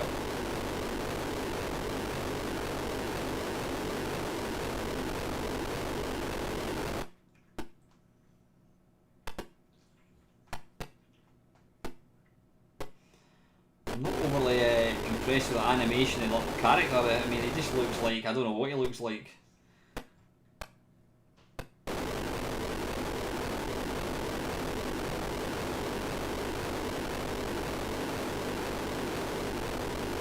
Right, I think we've seen quite enough of that. Yeah, Bart Simpson's galore. The thing about, one thing you need to remember when I'm playing these, you're getting the sound a lot louder than it would have been in on a 48k Spectrum. Yeah, that's not the greatest. Right, let's get back to the magazine again. Right, travel with Trashman, new generation software. Loads and loads of adverts for... now we're talking. Great stuff. Right, we've got some decent American software to play. Right, Beachhead. I always like a bit of Beachhead. Oh, that's good. Right, Beach Buggy Simulator, Beachhead. Classic game this. Love this game to bits. Almost as much as Super Pipeline 2. Right, joystick. Kempson joystick, and it is for start.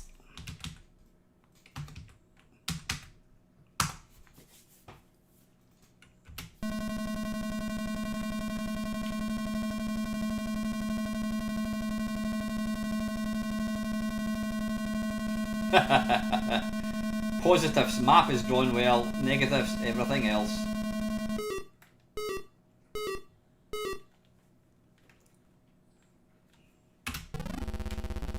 Oh bollocks! Why did we not get the?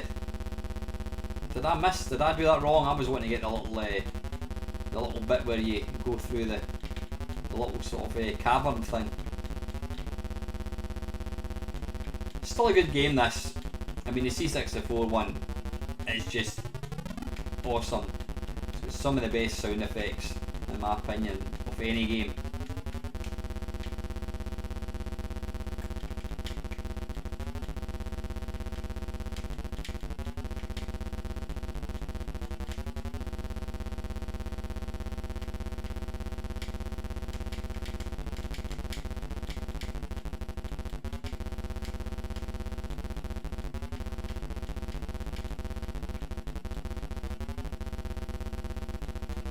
Yeah, the C64 one I thought was quite, I wouldn't go as far as to say it was accurate, but yeah, this one's obviously playing quite a bit quicker.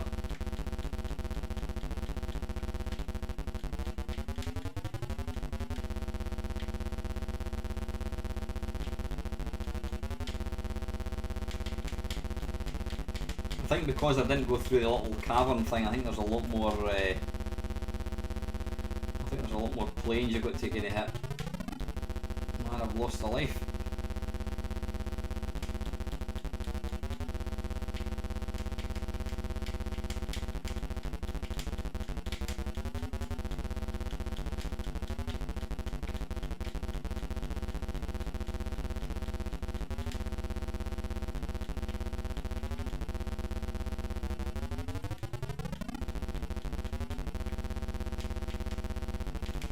Right, come on, I'm getting bored. I want to move to the next level.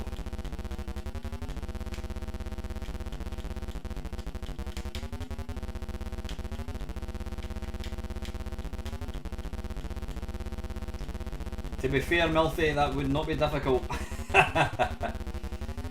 There's not been many good. I mean, well, alright, Night Lore, I'm not a fan of it. I'm not a fan of Underworld either, but you know, there's no question that Night Lore was an impressive game, right?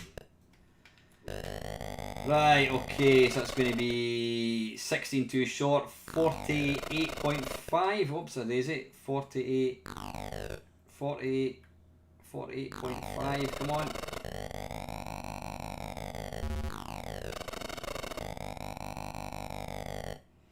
Too short, 20, 68.5. 68.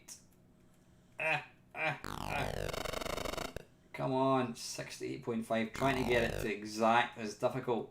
It's too damn quick. There we go. Too short.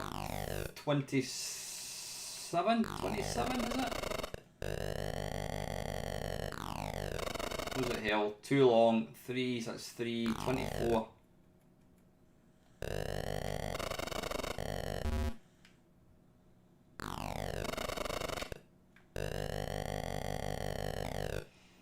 Too short. 34.5, so it's going to be 58.5. 58.5.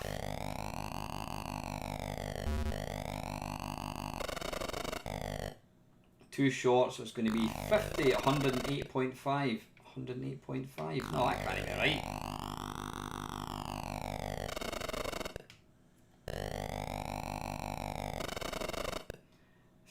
Too short, so it's going to be 50, 63.5. 60. Oh, is that game over? Bloody hell. That was a tough game, that. It looks like I didn't get hit at all. Right, anyway, yeah, that was rather premature end.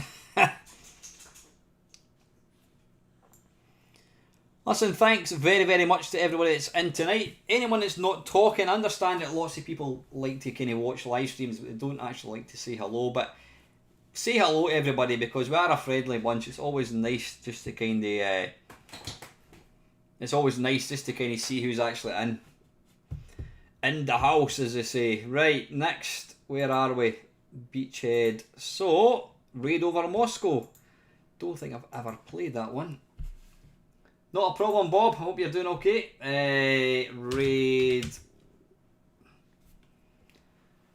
Raid over Moscow, R-A-I-D. Raid on Lethos. No, thank you. Hi, Vimster. Welcome, Squire. Right. Raid over Moscow. Press any key. J for joystick, and it's going to be Kempston, and it's going to be start Let's go for skill level. I'm going to put it in easy because I'm a big wuss. I think I'll just... Bollocks. Easy, there we go, right. I think I did, yeah, I definitely played it. I played it on the C64, right, Adam. Sign on commander, right. Whatever. Yeah.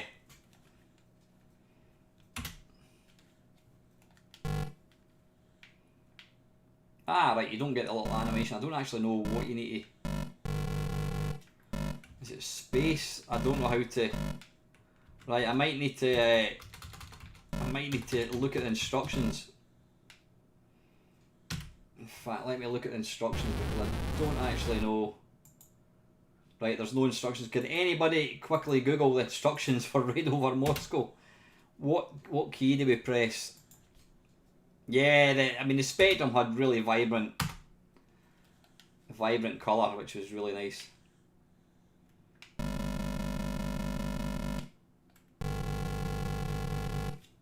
Space, return. Come on, how do we open it? How do you open the door? Right, I'm just basically rattling the keyboard here.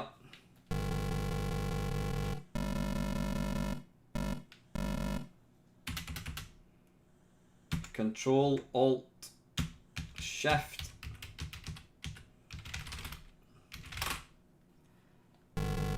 Alright, I need to get some altitude.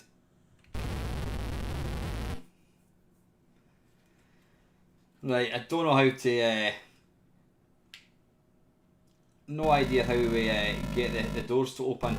So this is going to be a quick playthrough, I think.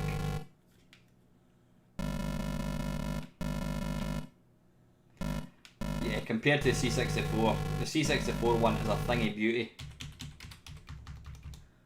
Backspace. Right, tell you what, let me just have a quick look. I'll reload it. And then we'll see if it gives us keys. Left, right, up, down, fire, halt, H. F7, well I don't think it didn't, the Spectrum didn't have an F key, did it? So it's going to be J for joystick. And it's going to be S to start. Once your aircraft. Alright, okay.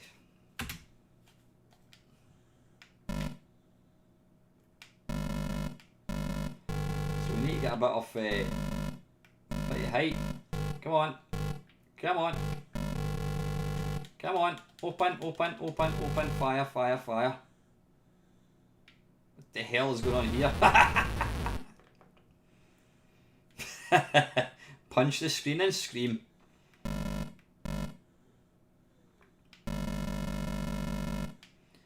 Right, I want to try and get this. Right, we've got some altitude. Right, I'm pressing buttons. This is apparently Raid Over Moscow, but for the life of us we cannot get out. Balls, right. Oh wait a minute. I think that started to move there. I'm sure it did. Was that W? I think it was I pressed. W, maybe not. Q.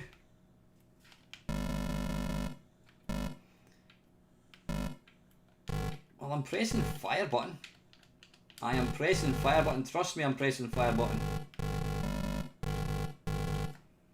W.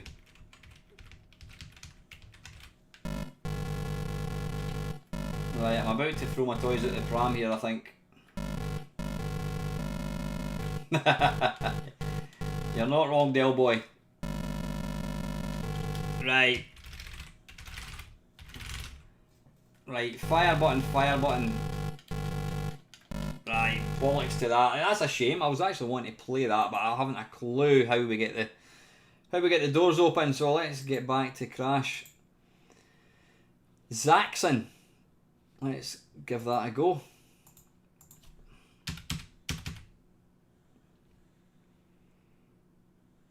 Zaxxon by US Gold.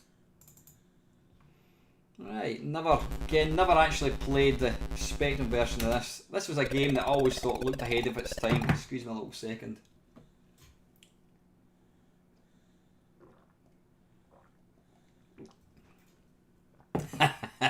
Yeah.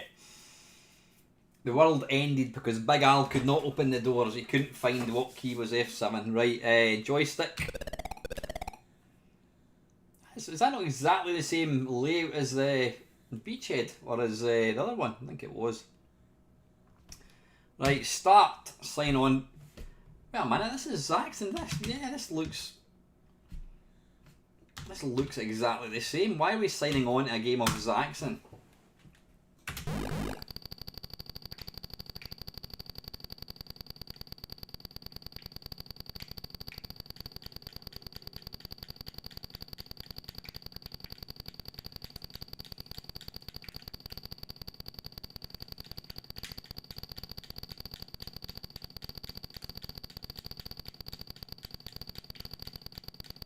Come on, we're going to destroy something.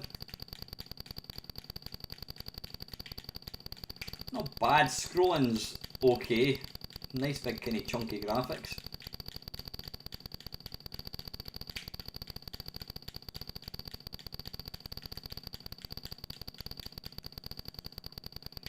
The C64 of this is really good. The problem with a game like this is it does rely on it does rely on smooth scrolling.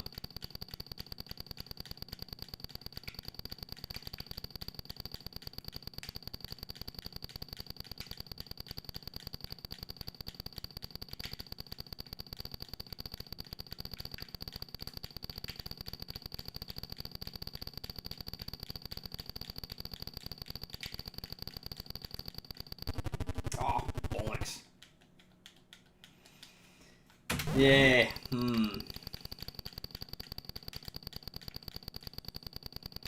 Yeah, the scrolling is pretty abysmal.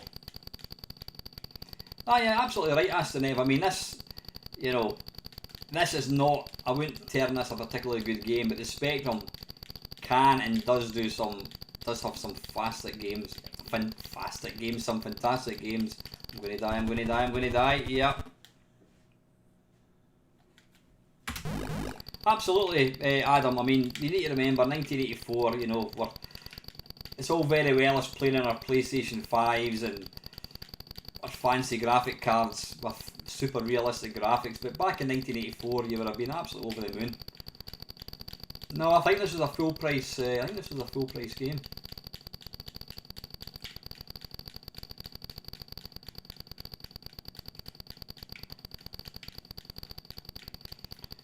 I'll just try and not go too low and try and kind of see if I can progress a wee bit.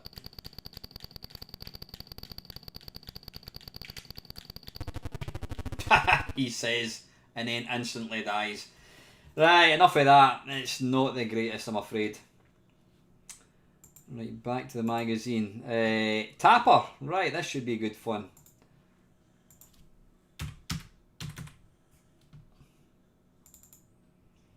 I did quite like this on the C64.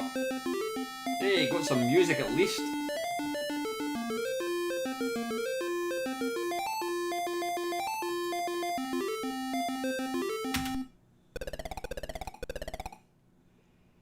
Right, how do we change? Alter controls C, J for joystick. Right, I think that's what we want to do. How do we start? Fire button, return, start for S. I don't know why. Why do we have to sign on? Was that just a US Gold thing? Yeah, they seem to have the same.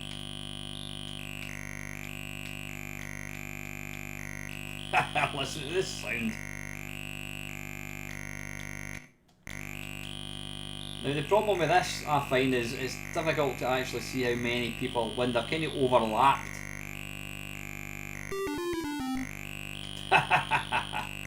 Still a good fun little game.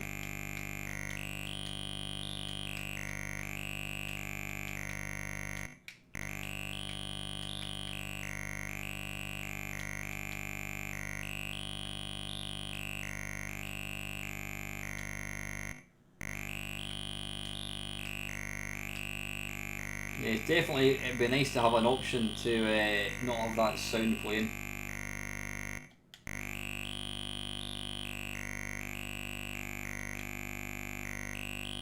I mean, graphics are pretty detailed.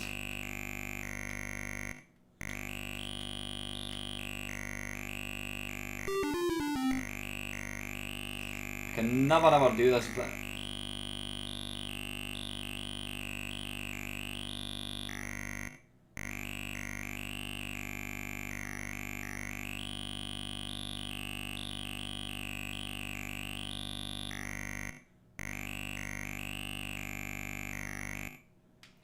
I think it's this one.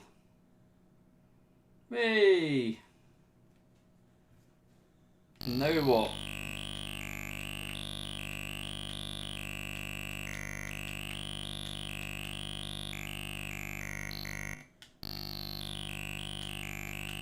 Yeah, when they're kind of overlapping, it's quite difficult to actually tell.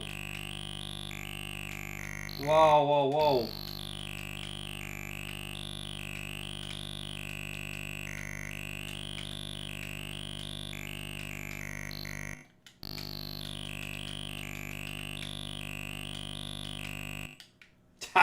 Bloody hell. That got a bit difficult quick.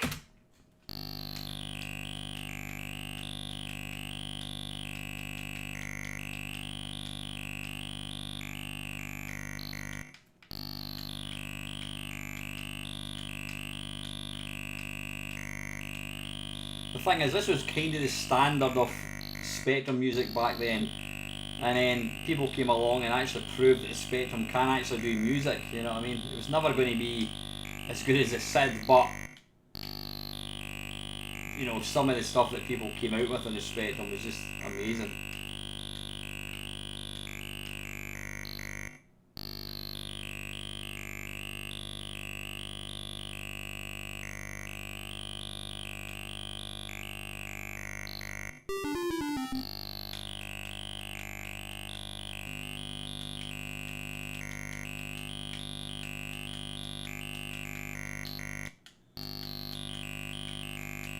Can you guess how many people are actually on each level?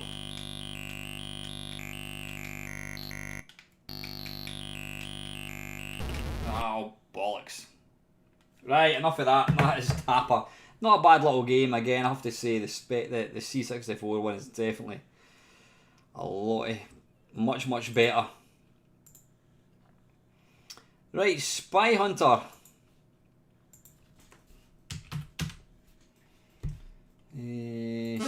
Spy Hunter, okay.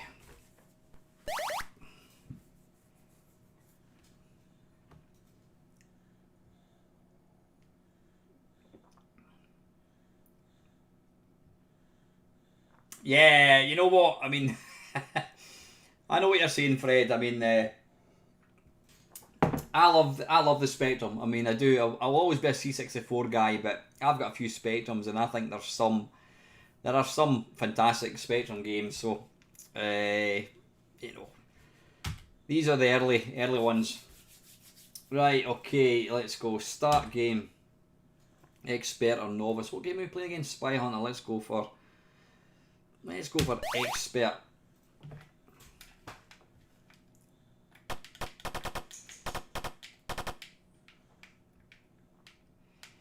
Now, there's absolutely nothing wrong with this. This looks really nice. I love the big balls. I love the big chunky graphics, and whilst the scrolling isn't silky smooth, you can get away with it, you know what I mean?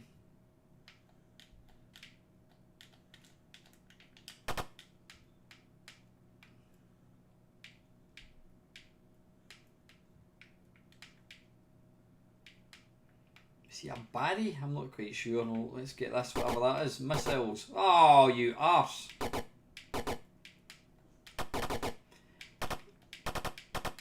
But yeah, let's not forget, if it wasn't for the Spectrum, we wouldn't, you know, the Spectrum had a massive influence over the computer industry.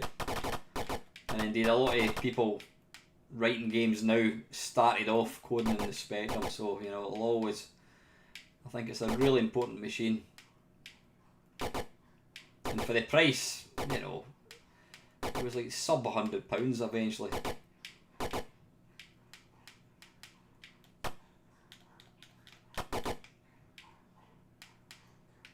Right, don't crash this time. Oh, for crying out loud. Exactly, Bob. You know what I mean? The Spectrum had a massive influence, and I mean, I think that the Spectrum was really what made the industry in the UK. We should always remember that. And if you're not sure about the love for the Spectrum now, just look at how just look at the success of the latest Spectrum Next. 1.8 million, I think it was. What it lacked in sort of hardware prowess, it's certainly made up in passion. I mean, some of the games that came out in the Spectrum are just fantastic.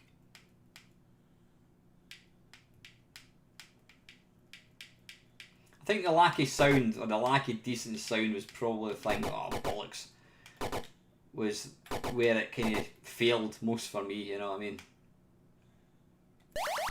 Right, anyway, that's Spy Hunter, not a bad little version at all. How are we doing for time? We've got 1 hour to go, I think. And Buck Rogers, yeah, we did play that one last week, I think it was.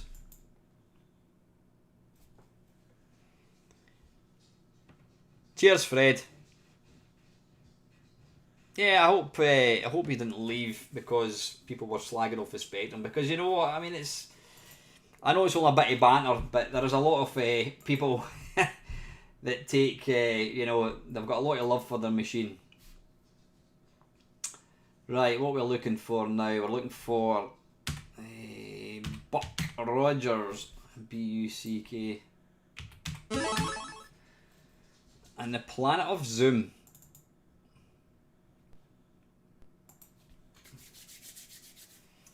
Right, press enter for selection, fire to play. Is it going to, right, hang on, how do we change?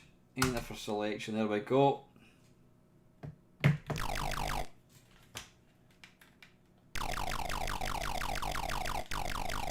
I think the Spectrum definitely did come into its own, you know, sort of mid-80s, 84, 85. There were some amazing games coming out.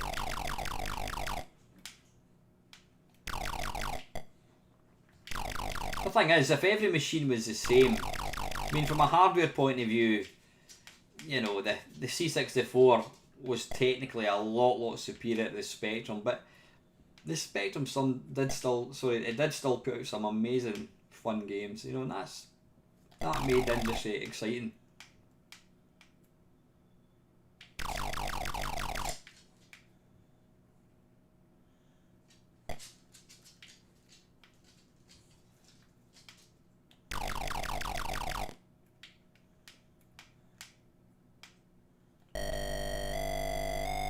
And whilst I am a C64 man, you know, I love all the 8-bit machines. That's what my channel's about. I probably do play more C64 games than other machines, but that's just because that was the one that I had the memories from. You know what I mean? I don't have any real nostalgia for the Spectrum because, quite simply, I never actually really played it.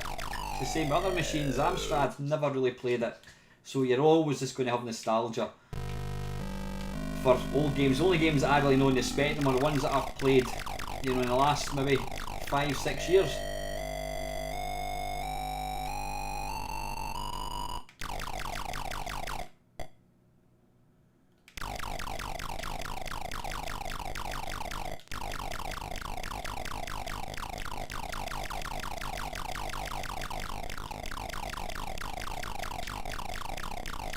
Yeah, it's kind of an early attempt at pseudo 3D, I would say.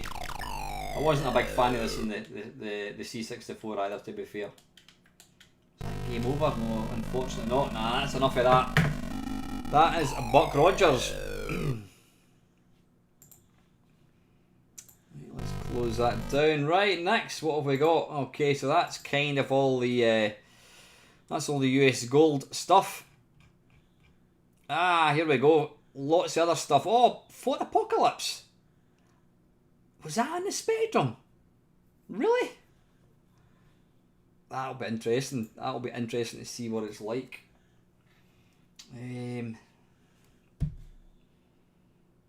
Right, Blue Max. I think, yeah, I'm sure my mate had that. Blue Hellfire, Blue Max. Right, let's go. J for joystick, 1 for Kempston, 3 to start.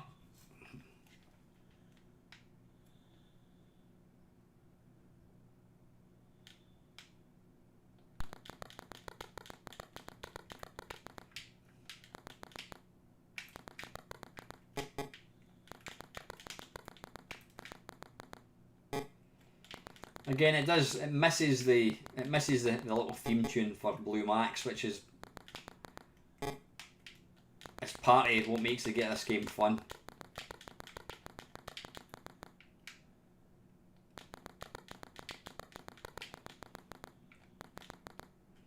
I don't know if it's actually possible to bomb a plane. And I think they kind of did get a bit better with the scrolling. I mean, the scrolling on the early Spectrum games like this wasn't the greatest. Is that a bit of wind? Yeah, it certainly is. And I don't mean me.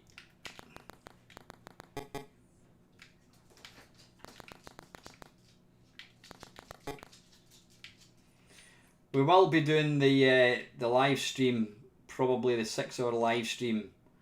I don't know, I would say in the next maybe 2-3 weeks, go for a Sunday. Bollocks. Have one more game of that, I think. Nah, I better crack on because you know what, I'm conscious. I think we've still got quite a few games to get through. That's Blue Max. Again, a nice little game, and whilst it isn't as good as the C64 one, you'd be happy with that. Right, I am intrigued. Right, come on Archie, up you get. Up. Good lad. I am intrigued to see if Fort Apocalypse... Nah, I don't think... Nah, I'm not seeing Fort Apocalypse, so that's interesting. Just out of curiosity, could someone possibly Google or go into YouTube Fort Apocalypse Spectrum? It's not showing up. I don't remember seeing it on the Spectrum, and it's certainly not showing up on my game base. So unless they were talking about releasing it and then they decided not to bother. Right, next one is Up and Down.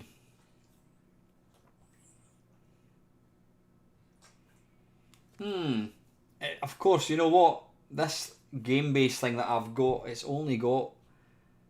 wait a minute, what I'm going to do is it's only got 9,000 games. Only. What I'm going to do... I'm just going to load up any game here. I'm going to have a look at my collection on my computer and see if I can see if I've got a disk image or an image for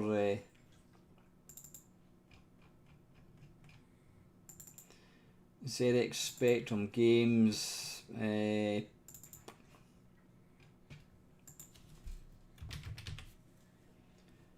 Fort. No, I'm not seeing Fort Apocalypse. Up. I'm not seeing Up and Down either. That's interesting.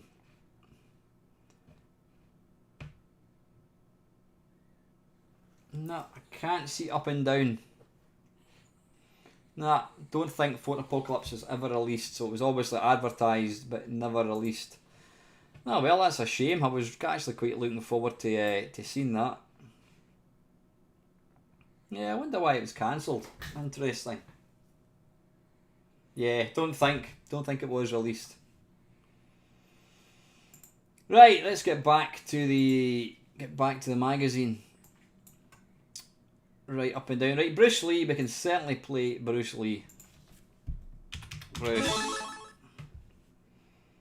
Bruce Lee. Okay.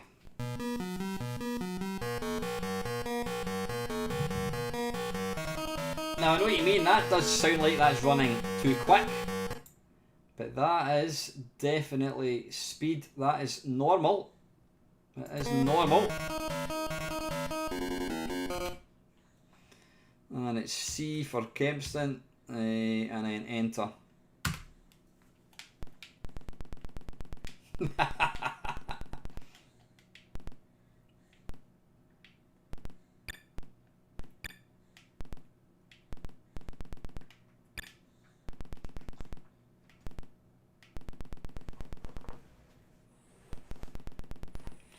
Now that sound effect sounds like the sort of sound effect you get when a game has crashed.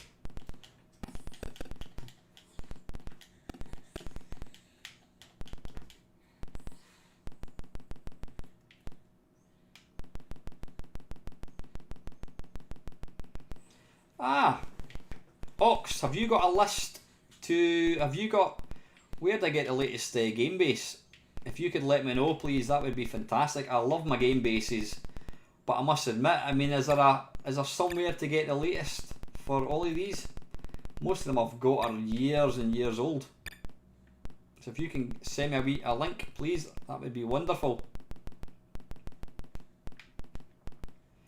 Wait a minute, I don't remember him going up the ladder on the Atari or the C64 one. That's interesting.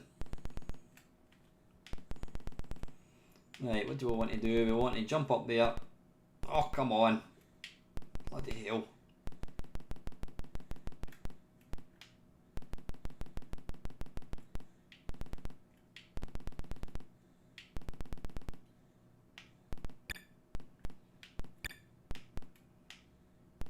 Yeah, there's nothing wrong with this. It's a game that I had a lot of nostalgia for back in the day, but I actually find it quite a boring game now.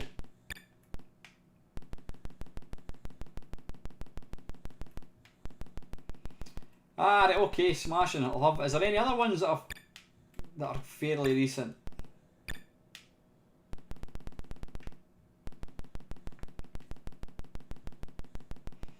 Hey, don't worry, I'm not going to play it for much longer.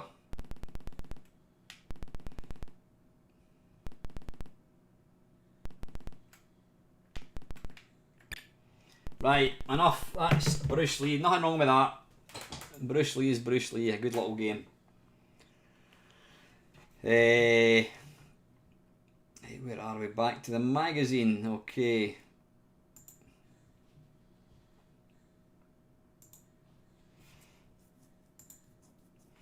Right, we're not F-15 Strike Eagle. Should we give that a go?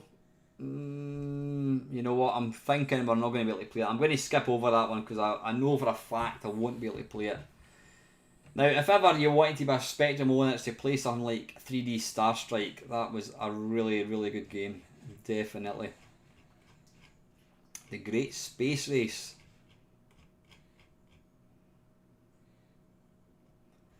Nice moustache. Right, where are we? Real-time Sofa, yeah, 3D Star Strike. That is still a good game, even to this day. Right, is that no, I think the Kate trilogy, I'm sure that's just a graphical adventure. Ah, here we go, the biggest commercial break of them all. A look at the crash of imagined software is seen through the eyes of a film crew. Depending on when you read this article, you may be about to see, have seen, or maybe missed a fascinating programme on BBC television. 13th of December. I missed that at the time, but you've all heard about it. It's definitely worth watching. It's on easily. You can easily find it on YouTube. Here we go. Stephen Blower. I don't remember him. Yeah, it's basically the demise. Well, it's based on the Ocean Software, but it also publishes the demise of what do you call it? Imagine. Yeah, it was all about hot tubs and motorbikes and what have you. Right, there's Eugene Evans. Now, for the younger viewers that are maybe watching this, Eugene Evans, the little chap here that I'm just putting my finger over, he was that was Eugene's Lair. He was the one that inspired Matthew Smith for Level 4, Eugene's Lair. Right, Ghostbusters, right, okay, we better give that a quick go. Ghostbusters. Again, I don't think it's a patch on the Commodore 64 because of the sound.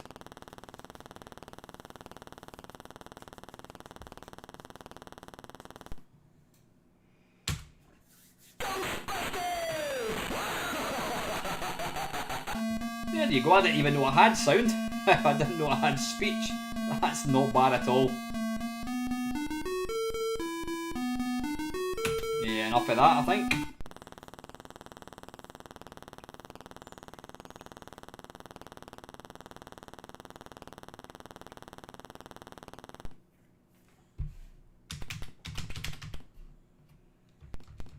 Oh, bollocks, right. Meister, that'll do. Do you have an account? Nope.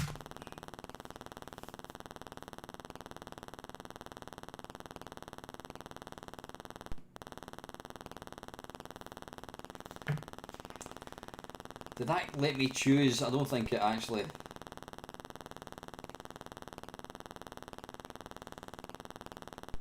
I don't think it let me choose. Alright, use joystick. Okay.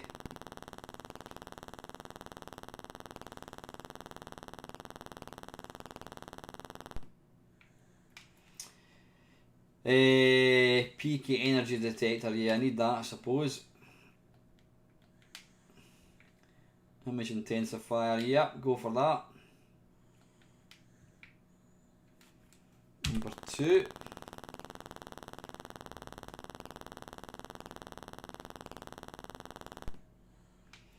I think we want that. Want a couple of traps and a ghost vacuum, and then that'll do us, I think.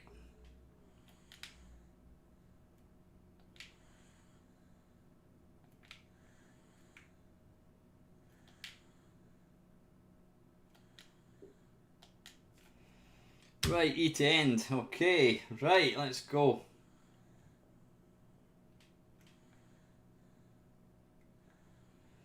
Yeah, definitely misses the soundtrack of the C64 one.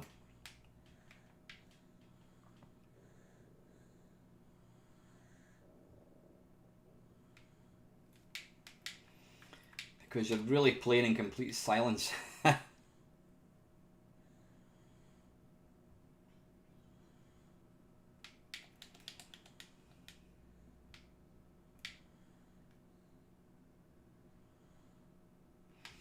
Yeah, I'm pretty much the same, Mad Commodore. It's one of these... Ghostbusters is one of these games that I liked back in the day, but playing it now, I just kind of, I don't know. It holds my attention for about 2 minutes.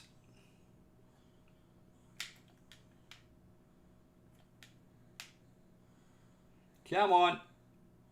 Bink, there we go.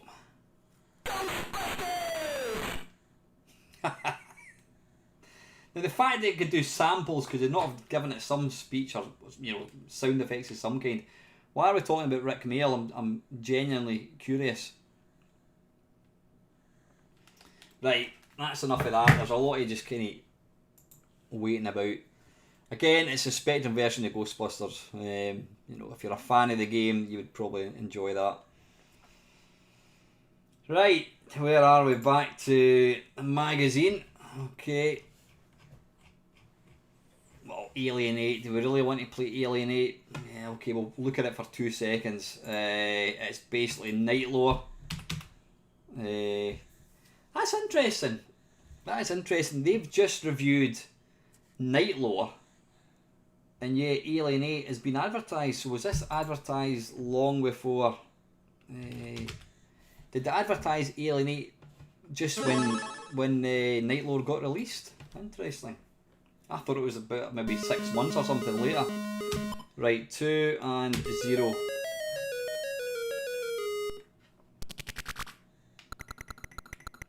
Again, it's basically Night Lore, but with the robots.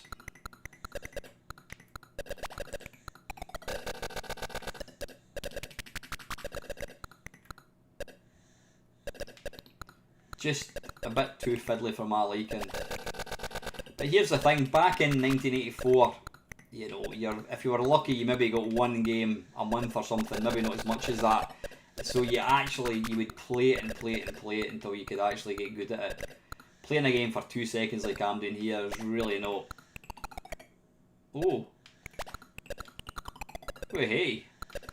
Yeah. Oops. Don't you dare walk in that wall again.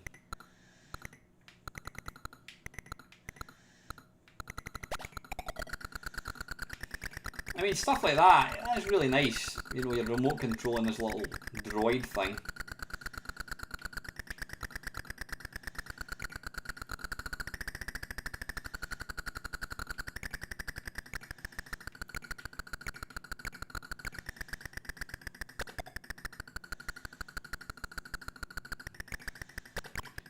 Ah, so can that destroy them for you? Is that what you're trying to do?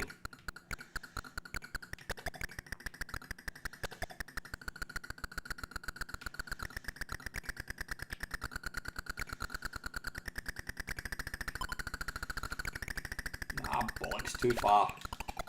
Anyway, yeah, we all know what that is. That's Alienate.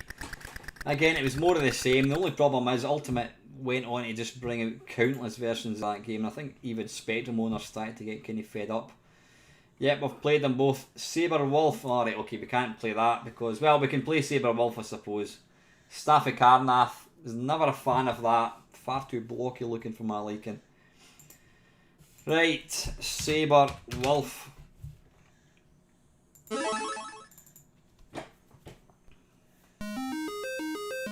Again, it's got the typical little Ultimate play the game presentation screen thing. Right, number 4.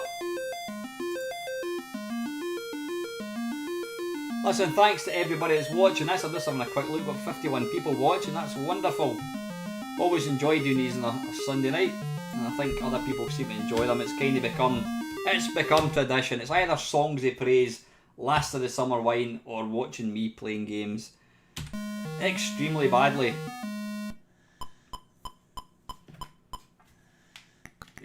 Didn't like this game at all. I did like, however, I loved Attic Attack. I think it's just a really, really nice game. Never a fan of this.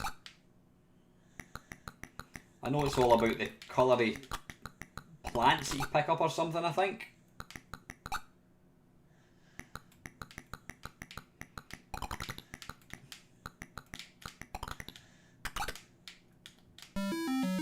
Bloody hell.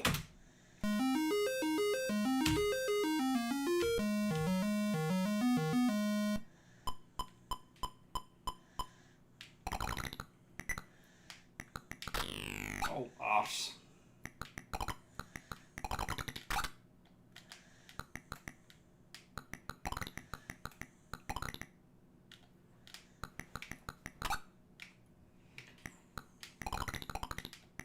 I mean, these games are massively popular, but I wasn't really a fan of them. Oh, extra life. Kill the snake. Pick up whatever that was. Pick up the money. Right, I've turned red. I don't know what that means.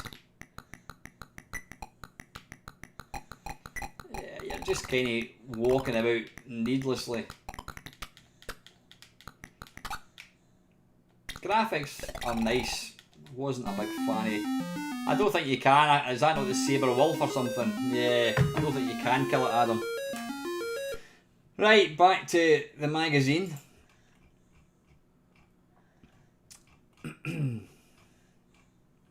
Now that's a game, Attic Attack. Definitely, I love that game.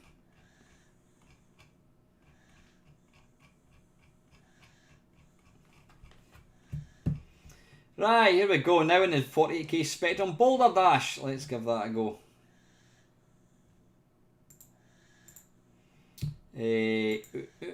Right, Boulder, B-O-U-L-D. There we are. Bloody hell, that's what you call a lot of options, right? Number 1 for Kempston. Reset game. How do you start a game? Press fire to continue. There we are.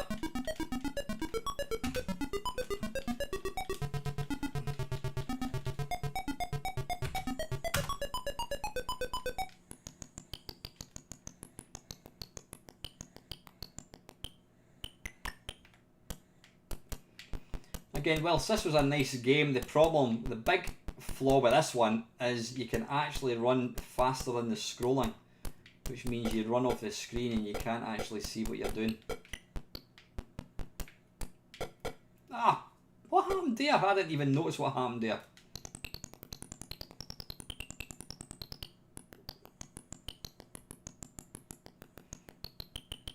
This is an immense game though. I used to be able to get quite far in the C64 one, but it's one of these games you don't play for a long time, you soon lose it.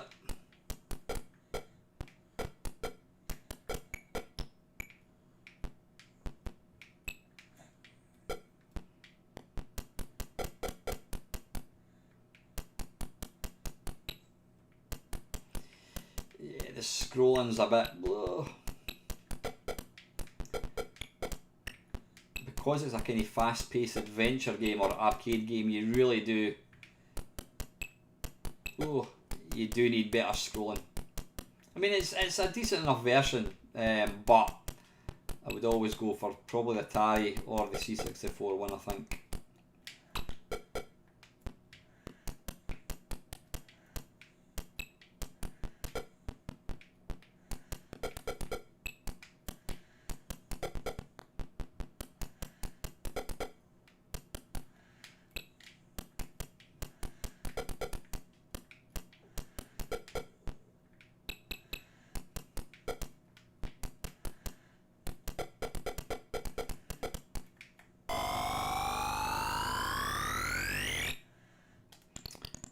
Try one more, I think. Or one more life at least, I think, then we'll move on. Yeah, we've got half an hour left. Ah, balls. Right, you know what? That's enough of Boulder Dash. Right, let's just catch up with some of the comments.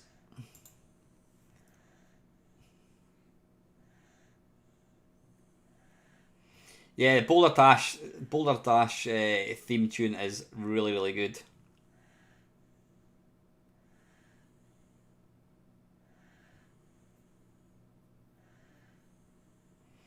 Yeah, I think that's the thing, Ox.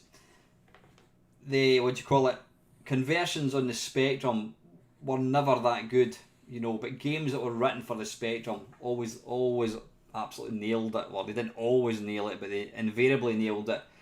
But games that came out first in the C64, they were never that good. And to be fair, you know, most of the games tonight that we've kind of looked at have been ports of Atari and C64. Right, there we go, Boulder Dash. It got reviewed as well. What are they actually saying? This amazing game is so simple, it's ridiculous, yet once started, it's impossible to leave it. Well, that's not technically true because I have just done that. I've played it and I've put it down and I've actually left it. Use of computer, graphics 90%. I wouldn't agree with that. Playability 98. So it's almost... I mean, it is a very, very playable game. Overall 93. Don't know about that, but it is a great game, definitely. Right, Cyclone. Okay, by Vortex Software. Cyclone. I've no idea if we're going to get through all the games. Probably not. Right, number 4. And 6 to start. Now, how do we actually play this again? I'm trying to remember. Right, pulling down makes you go up, pushing forwards makes you go down. Right, so fire button makes you move. Now what are we trying to do here again? I think are we trying to... Have we got... I always get muddled up between this and... Is it Tornado low level?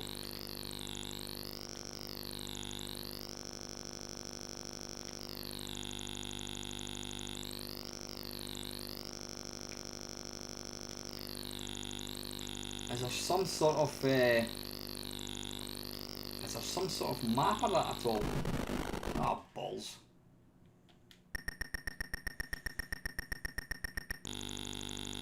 I do love the little rotor blades. I think they're really, really nice. Yeah, you're trying to rescue people, but I'm trying to remember, how do you... Ah, bollocks. Have you just got to kind of willy-nilly...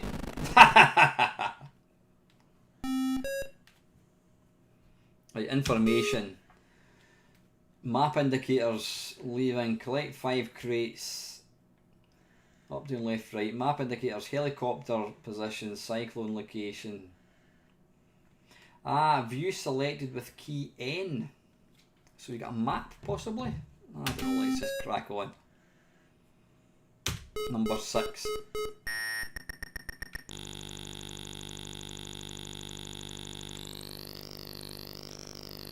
N. Alright, N changes.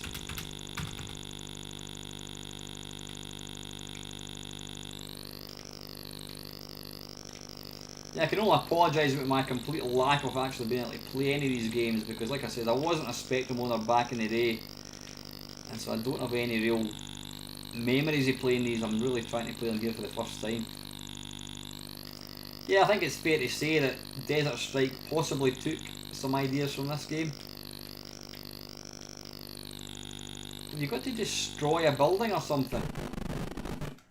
Oh, what happened there? I think I just crashed into the helicopter, into the chimney. Is it like Choplifter where you've got to actually destroy a building and then can you come running out? I can't remember. Because there doesn't appear to be...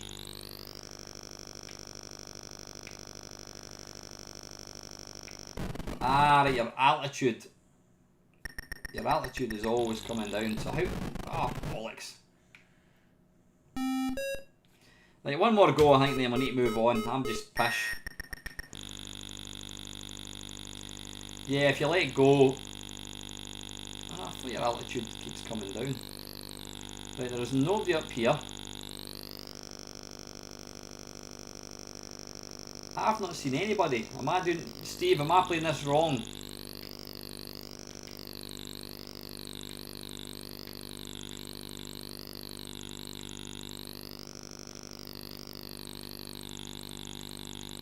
It is, if you actually knew how to play it, but I'm just a twat.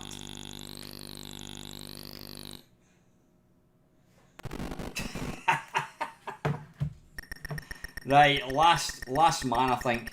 You're not rotating the map. Turn the view. Ah, right. Got you. So, whatever that was. Ah, right, there we go. Ah, so you keep flying to other... Right, so you don't have to just stick with this one.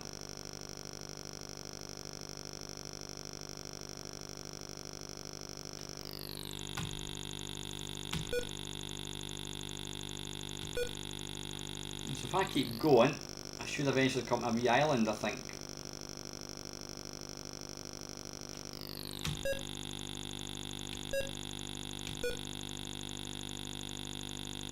Skeg Island. Right, listen, I'll need to I think if you want to see this game getting played, you really need to watch somebody else, because I just cannot. Yeah, I've got absolutely no idea what I'm doing there. Right, anyway, back to the magazine. That was Cyclone. John Sherry the Prince. Adventure event of the year, apparently.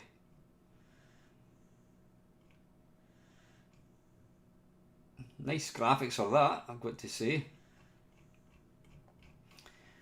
Right, it looks like we're getting into... adventure territory. Here we go. Volcano. The object of Volcano is to escape from an erupting volcano. The game itself is quite different because it involves many different elements across 40 screens. Right, okay, computer magic made this apparently. Let's have a look. Volcano. Has it got Volcano? Here it is, computer magic. Right.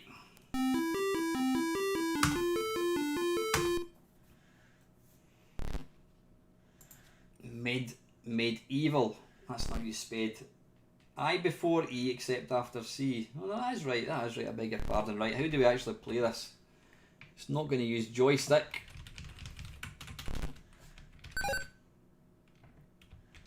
Right, wait a minute.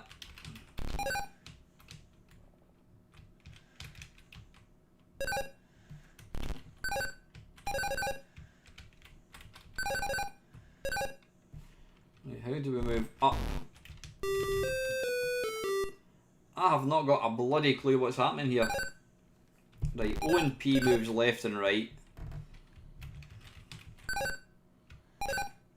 Ah, right, Q and A, right. Okay.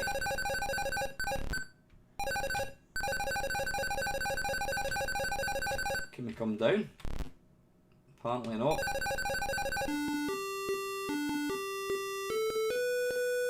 Oh, God.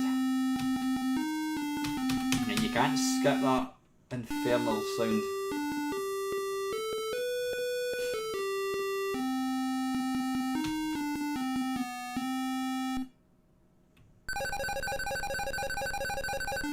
Oh, for God's sake. Right, there's probably something I've got to press.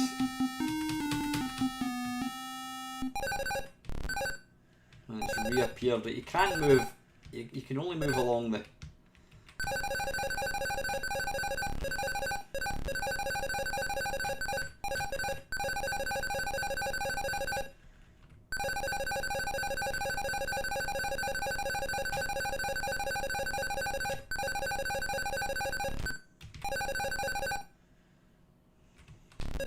Right, enough of that. I have no idea what I'm supposed to be doing, but I'm apparently escaping from the volcano. But look at the screenshot in that. Now I don't know. Obviously, this is a scan that I'm looking at, but I mean, surely the original screenshot wasn't like that.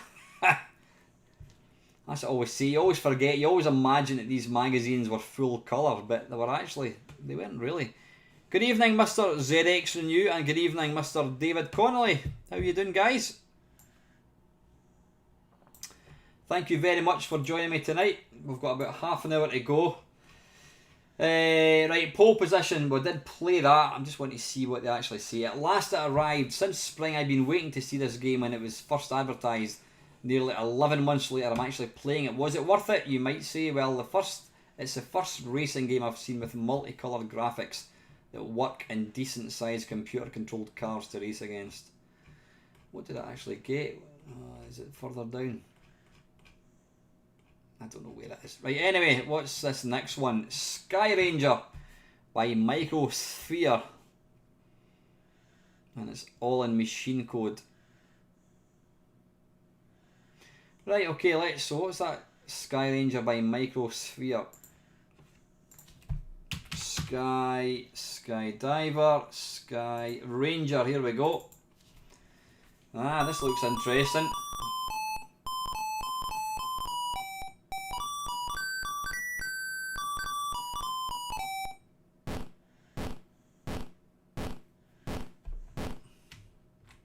Change keys, yes. Rose, other? What? What does that mean?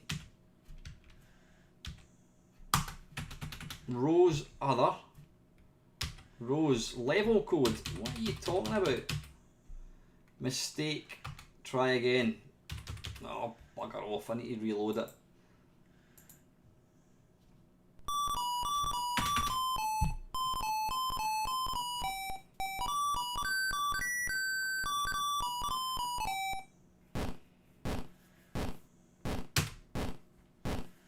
Come on. Change keys, yes. The other. Key for fire. Can we do joystick? No, we can't. Right. We'll go for, I don't know, L. Key for slower. What? Key for faster. Right, I'm already lost. I am already lost. Key for right. Key for left. Oh, bugger off. There's no way in a million years I'm going to be able to play this. Key for up. Level code. Oh, piss off. 1. Right, enough of that. I can't even start the godforsaken game. Right, we'll just have to take Crash's word for it. Right, pole position, here we go. Use of computer 80%, graphics 80%, playability 71, value for money 49. How can it... It's interesting, it gets 80, 80, 71, 75, 52, 49. Overall. Yeah. Right, Project Future by Micromania. Never seen this, it looks a bit like... Project Future.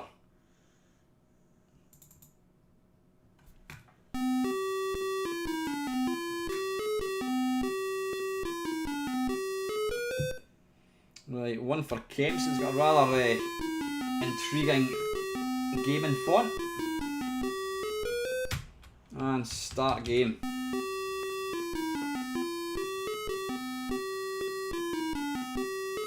Oh god, I wish you could stop that sound. Oh, that's nice.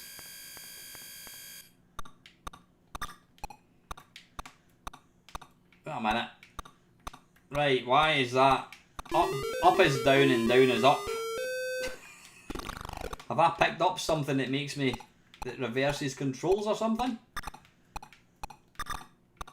That is bizarre. Now this reminds me of a cross between Berserk and Xmas. This is actually really nice, apart from the stupid up, down, left and right. Why would you have pulling down to make you go up? I can understand that in a flight simulator, but...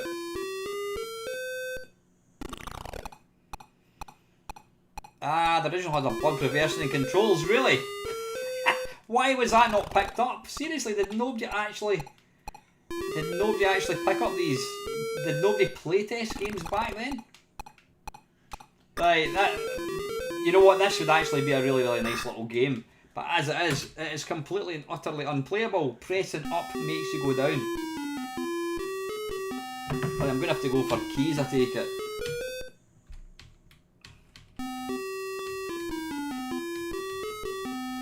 I'm absolutely fine with that, Neil, not a problem, son. Alright, it's not going to tell us what keys. Right, enough of that. That infernal music is driving me daft. How a game can get past quality control is beyond me. Sky Ranger, 71% apparently. Right, I don't really want to... I really don't want to play Fighter Pilot or Tomahawk. TT Racer, go for that. Randolph, you're asking, does your emulator support customizing controls? I think you probably can, but it's not something that I can do very easily. And if I start that now, I'm going to end up pissing about for the last 20 minutes trying to get something working. Right, let's go for TT Racer, and that's by, is it Digital Integration, I think it is? Certainly is. They kind of did a lot of, they do a lot of, sort of, not emulation, what do you call it? Oh, I can't even think of the name. Anyway. Right, what's this called? TT Racer.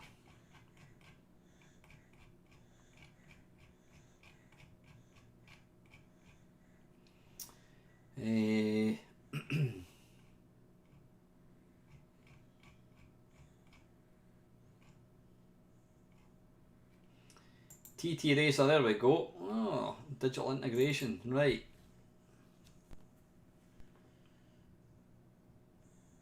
I don't think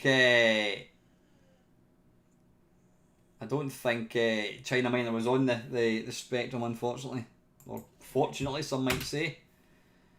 Right, what's going on here? This is TT Racer, allegedly.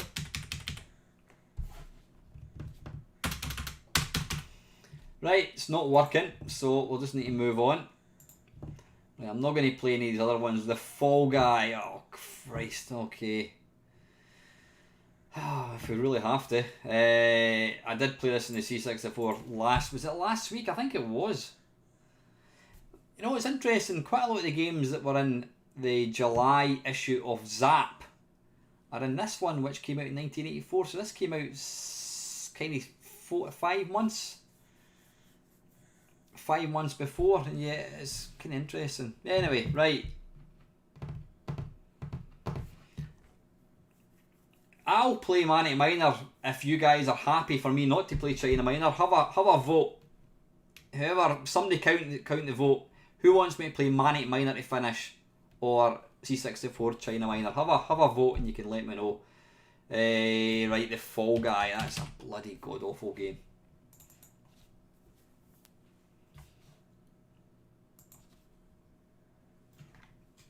Right, where's the... Bloody hell.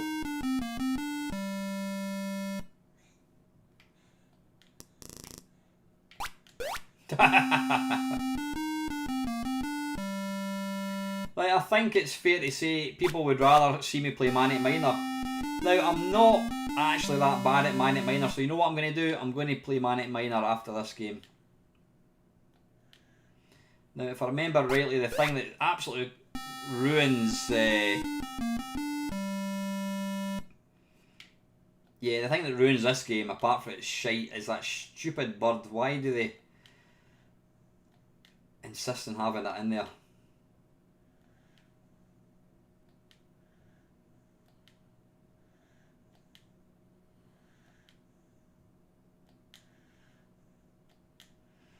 Yeah, it's not the most riveting of the games. Bloody hell, I've just completed the first level, would you believe?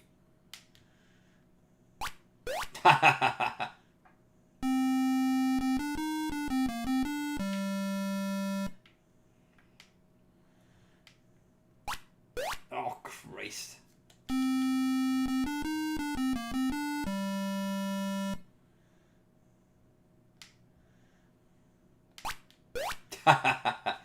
Cobra on the C64. I will play that at some point, Toffee, not in this stream, because it is technically a Spectrum stream, but I have played it before. But I will, what I'm going to do next Sunday, like I say, is I mean, for the last maybe half a dozen Sundays, I've been picking, like, you know, a magazine, or I've been picking a particular software company.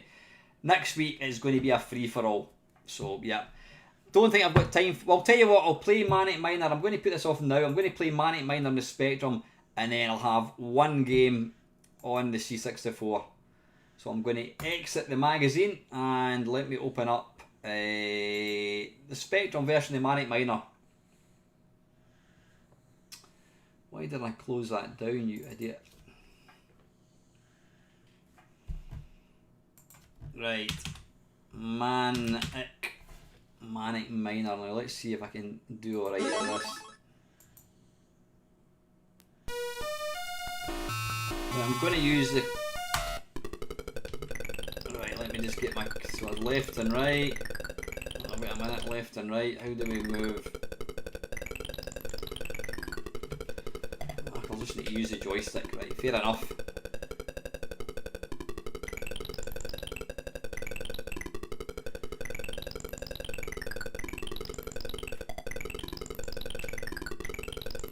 This is one of these games, again, you can lose a life at what you would think is a really easy screen. It's going to be absolutely pixel perfect.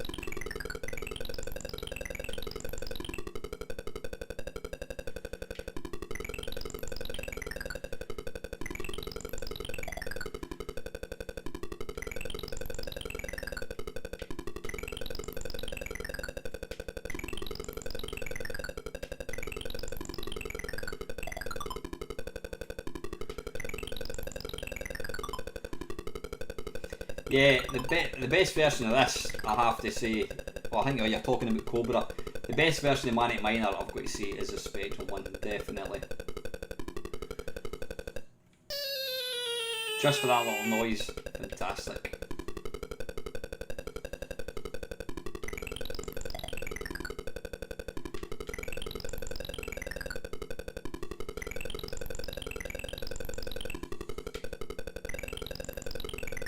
Oh, you twat.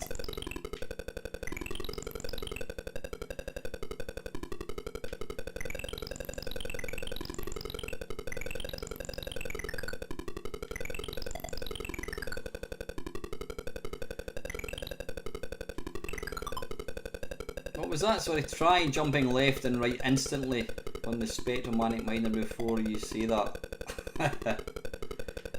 What happened here? Yeah, a minute, why can't I? Alright, okay, fair enough.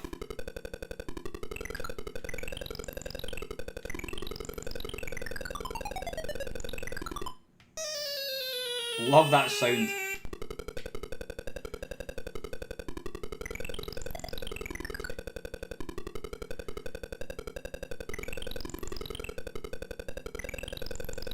You can't change direction without jumping straight up in between on Spectrum. Ah, right, okay.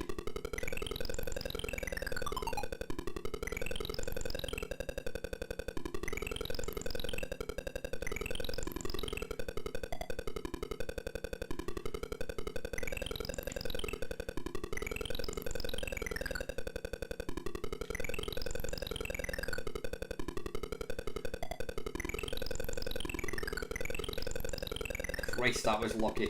I made a nurse say that. That was lucky.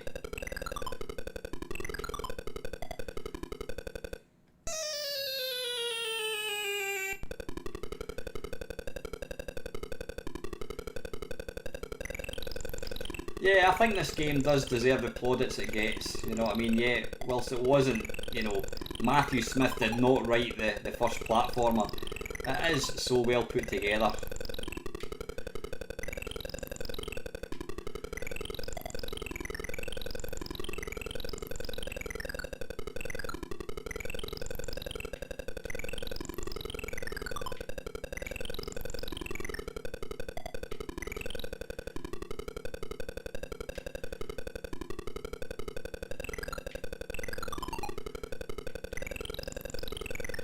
Sometimes just remembering where you can actually fall.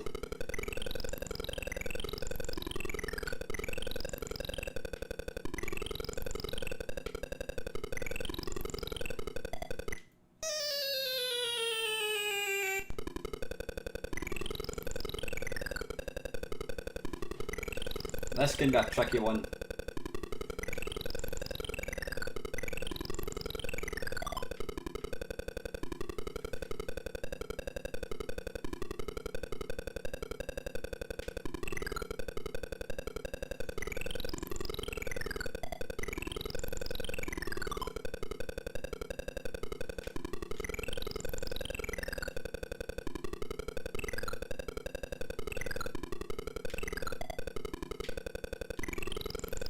I hate this bit.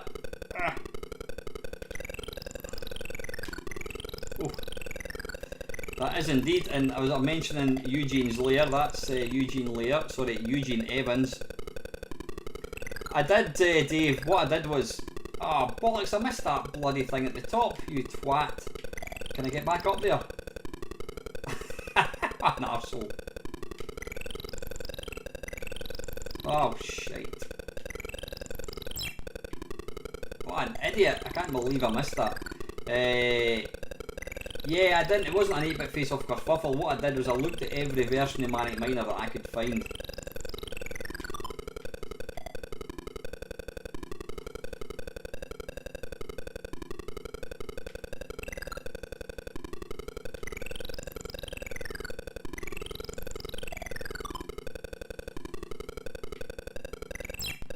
What am I doing? What am I doing here? I'm making an absolute arse of this.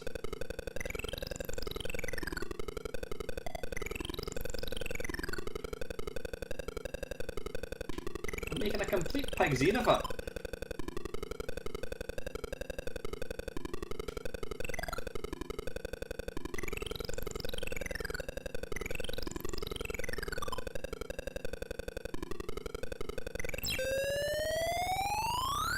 I've forgotten how to do that level. You know what? That is awful.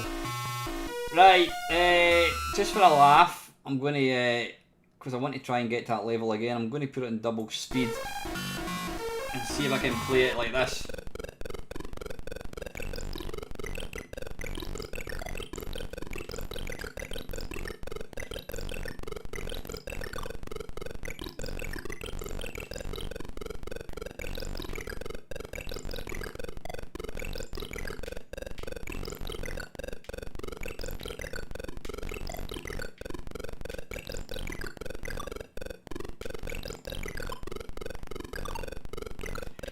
I know I've played this game so many times, and I don't know why I've. Oops, where am I going? I've just had a complete. I was going to say a blonde moment. Just I've completely forgotten how to play it.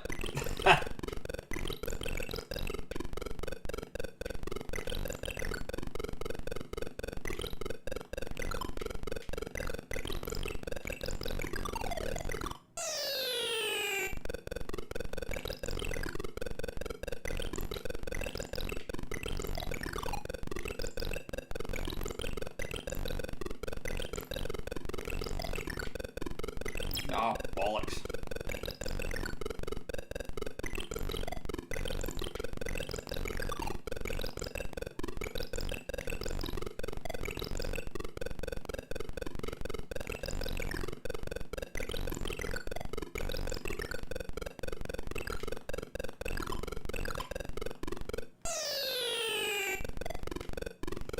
This one might be tricky.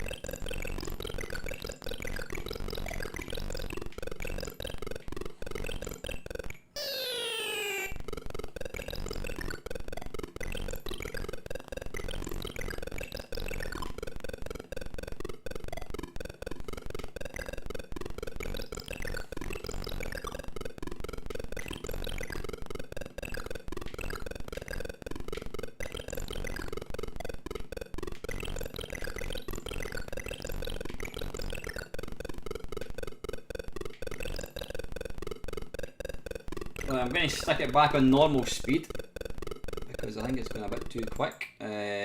Speed is going to be normal. Yeah, right, okay.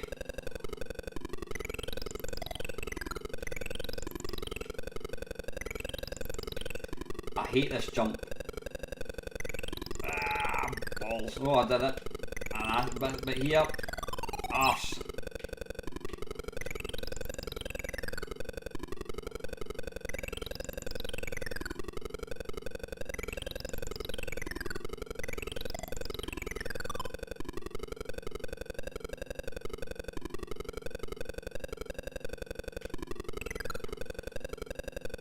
God, it feels slow.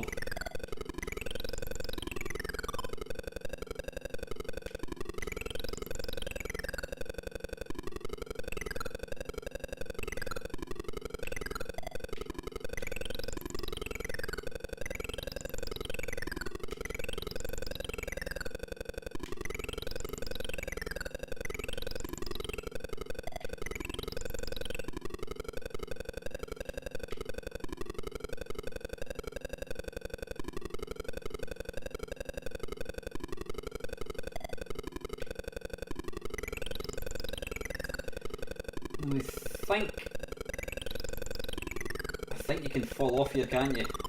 Yeah. That's better. That's better.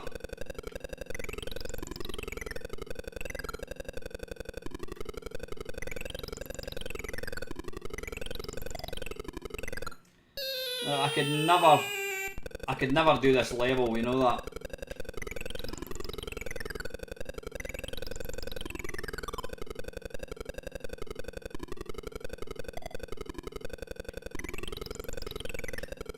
I'm gonna die. Twat. Right, listen, last game, China Minor on the C64, and then we're going to call it a night. I'm just going to play one game, I think, though.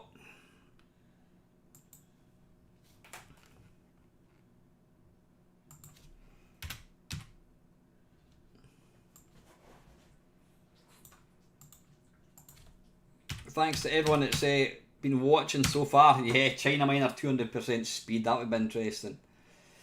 Game base, right, China, excuse me. Hang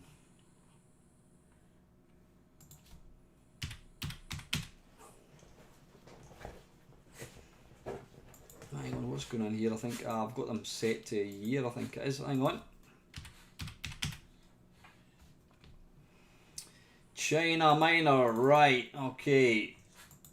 Final game. Final game. I have to say I've been playing it pretty pish recently. But like I said, the only time I actually play this game is when I'm making these, doing the live streams.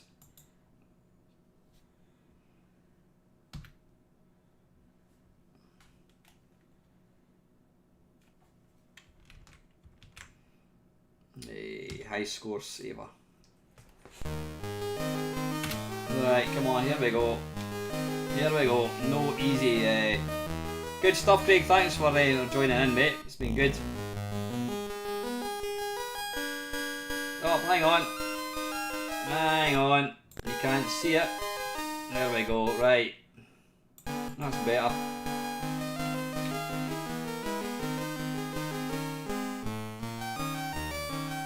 Come on, get up.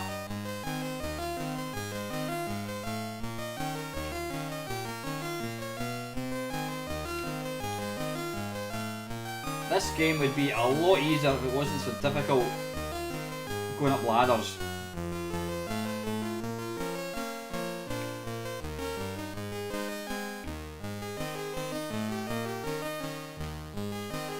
Ah, come on! See what I mean? You can just lose a life. You can take it so much for granted.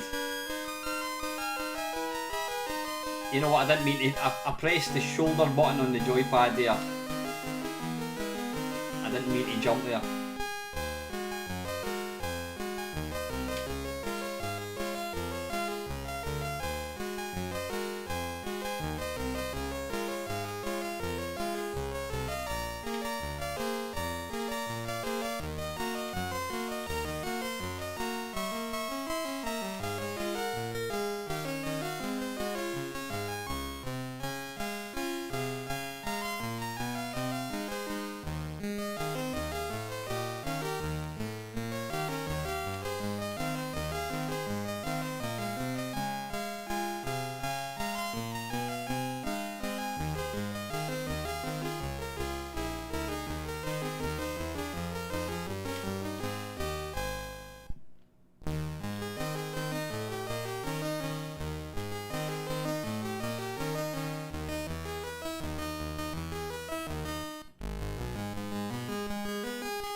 Get up the ladders.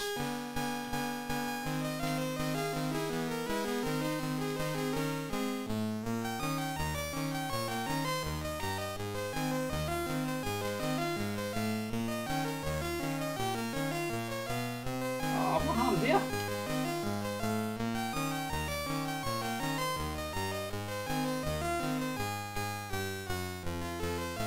It's not happening at all tonight, boys, is it?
Cheers, Alienate. Thanks for dropping in, buddy.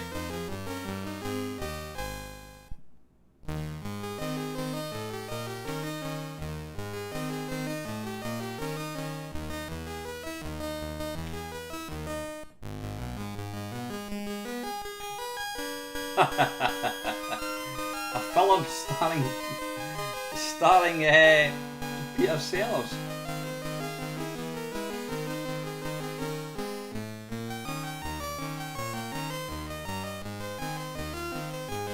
Oh, balls. Right, listen lads, that's 3 hours, that's quite enough. Good stuff. Right, webcam, just get me a wee bit bigger again. Ding, and I'm back. Listen, thank you very, very much to everybody that joined me tonight. It's always been a hoot as always. Next week it's going to be a free for all. You pick what game you want to see me play, whether it's going to be MAME, Spectrum, Amstrad, Mega Drive, SNES, whatever. As always guys, have a great evening. Thanks very much for watching. Take it easy.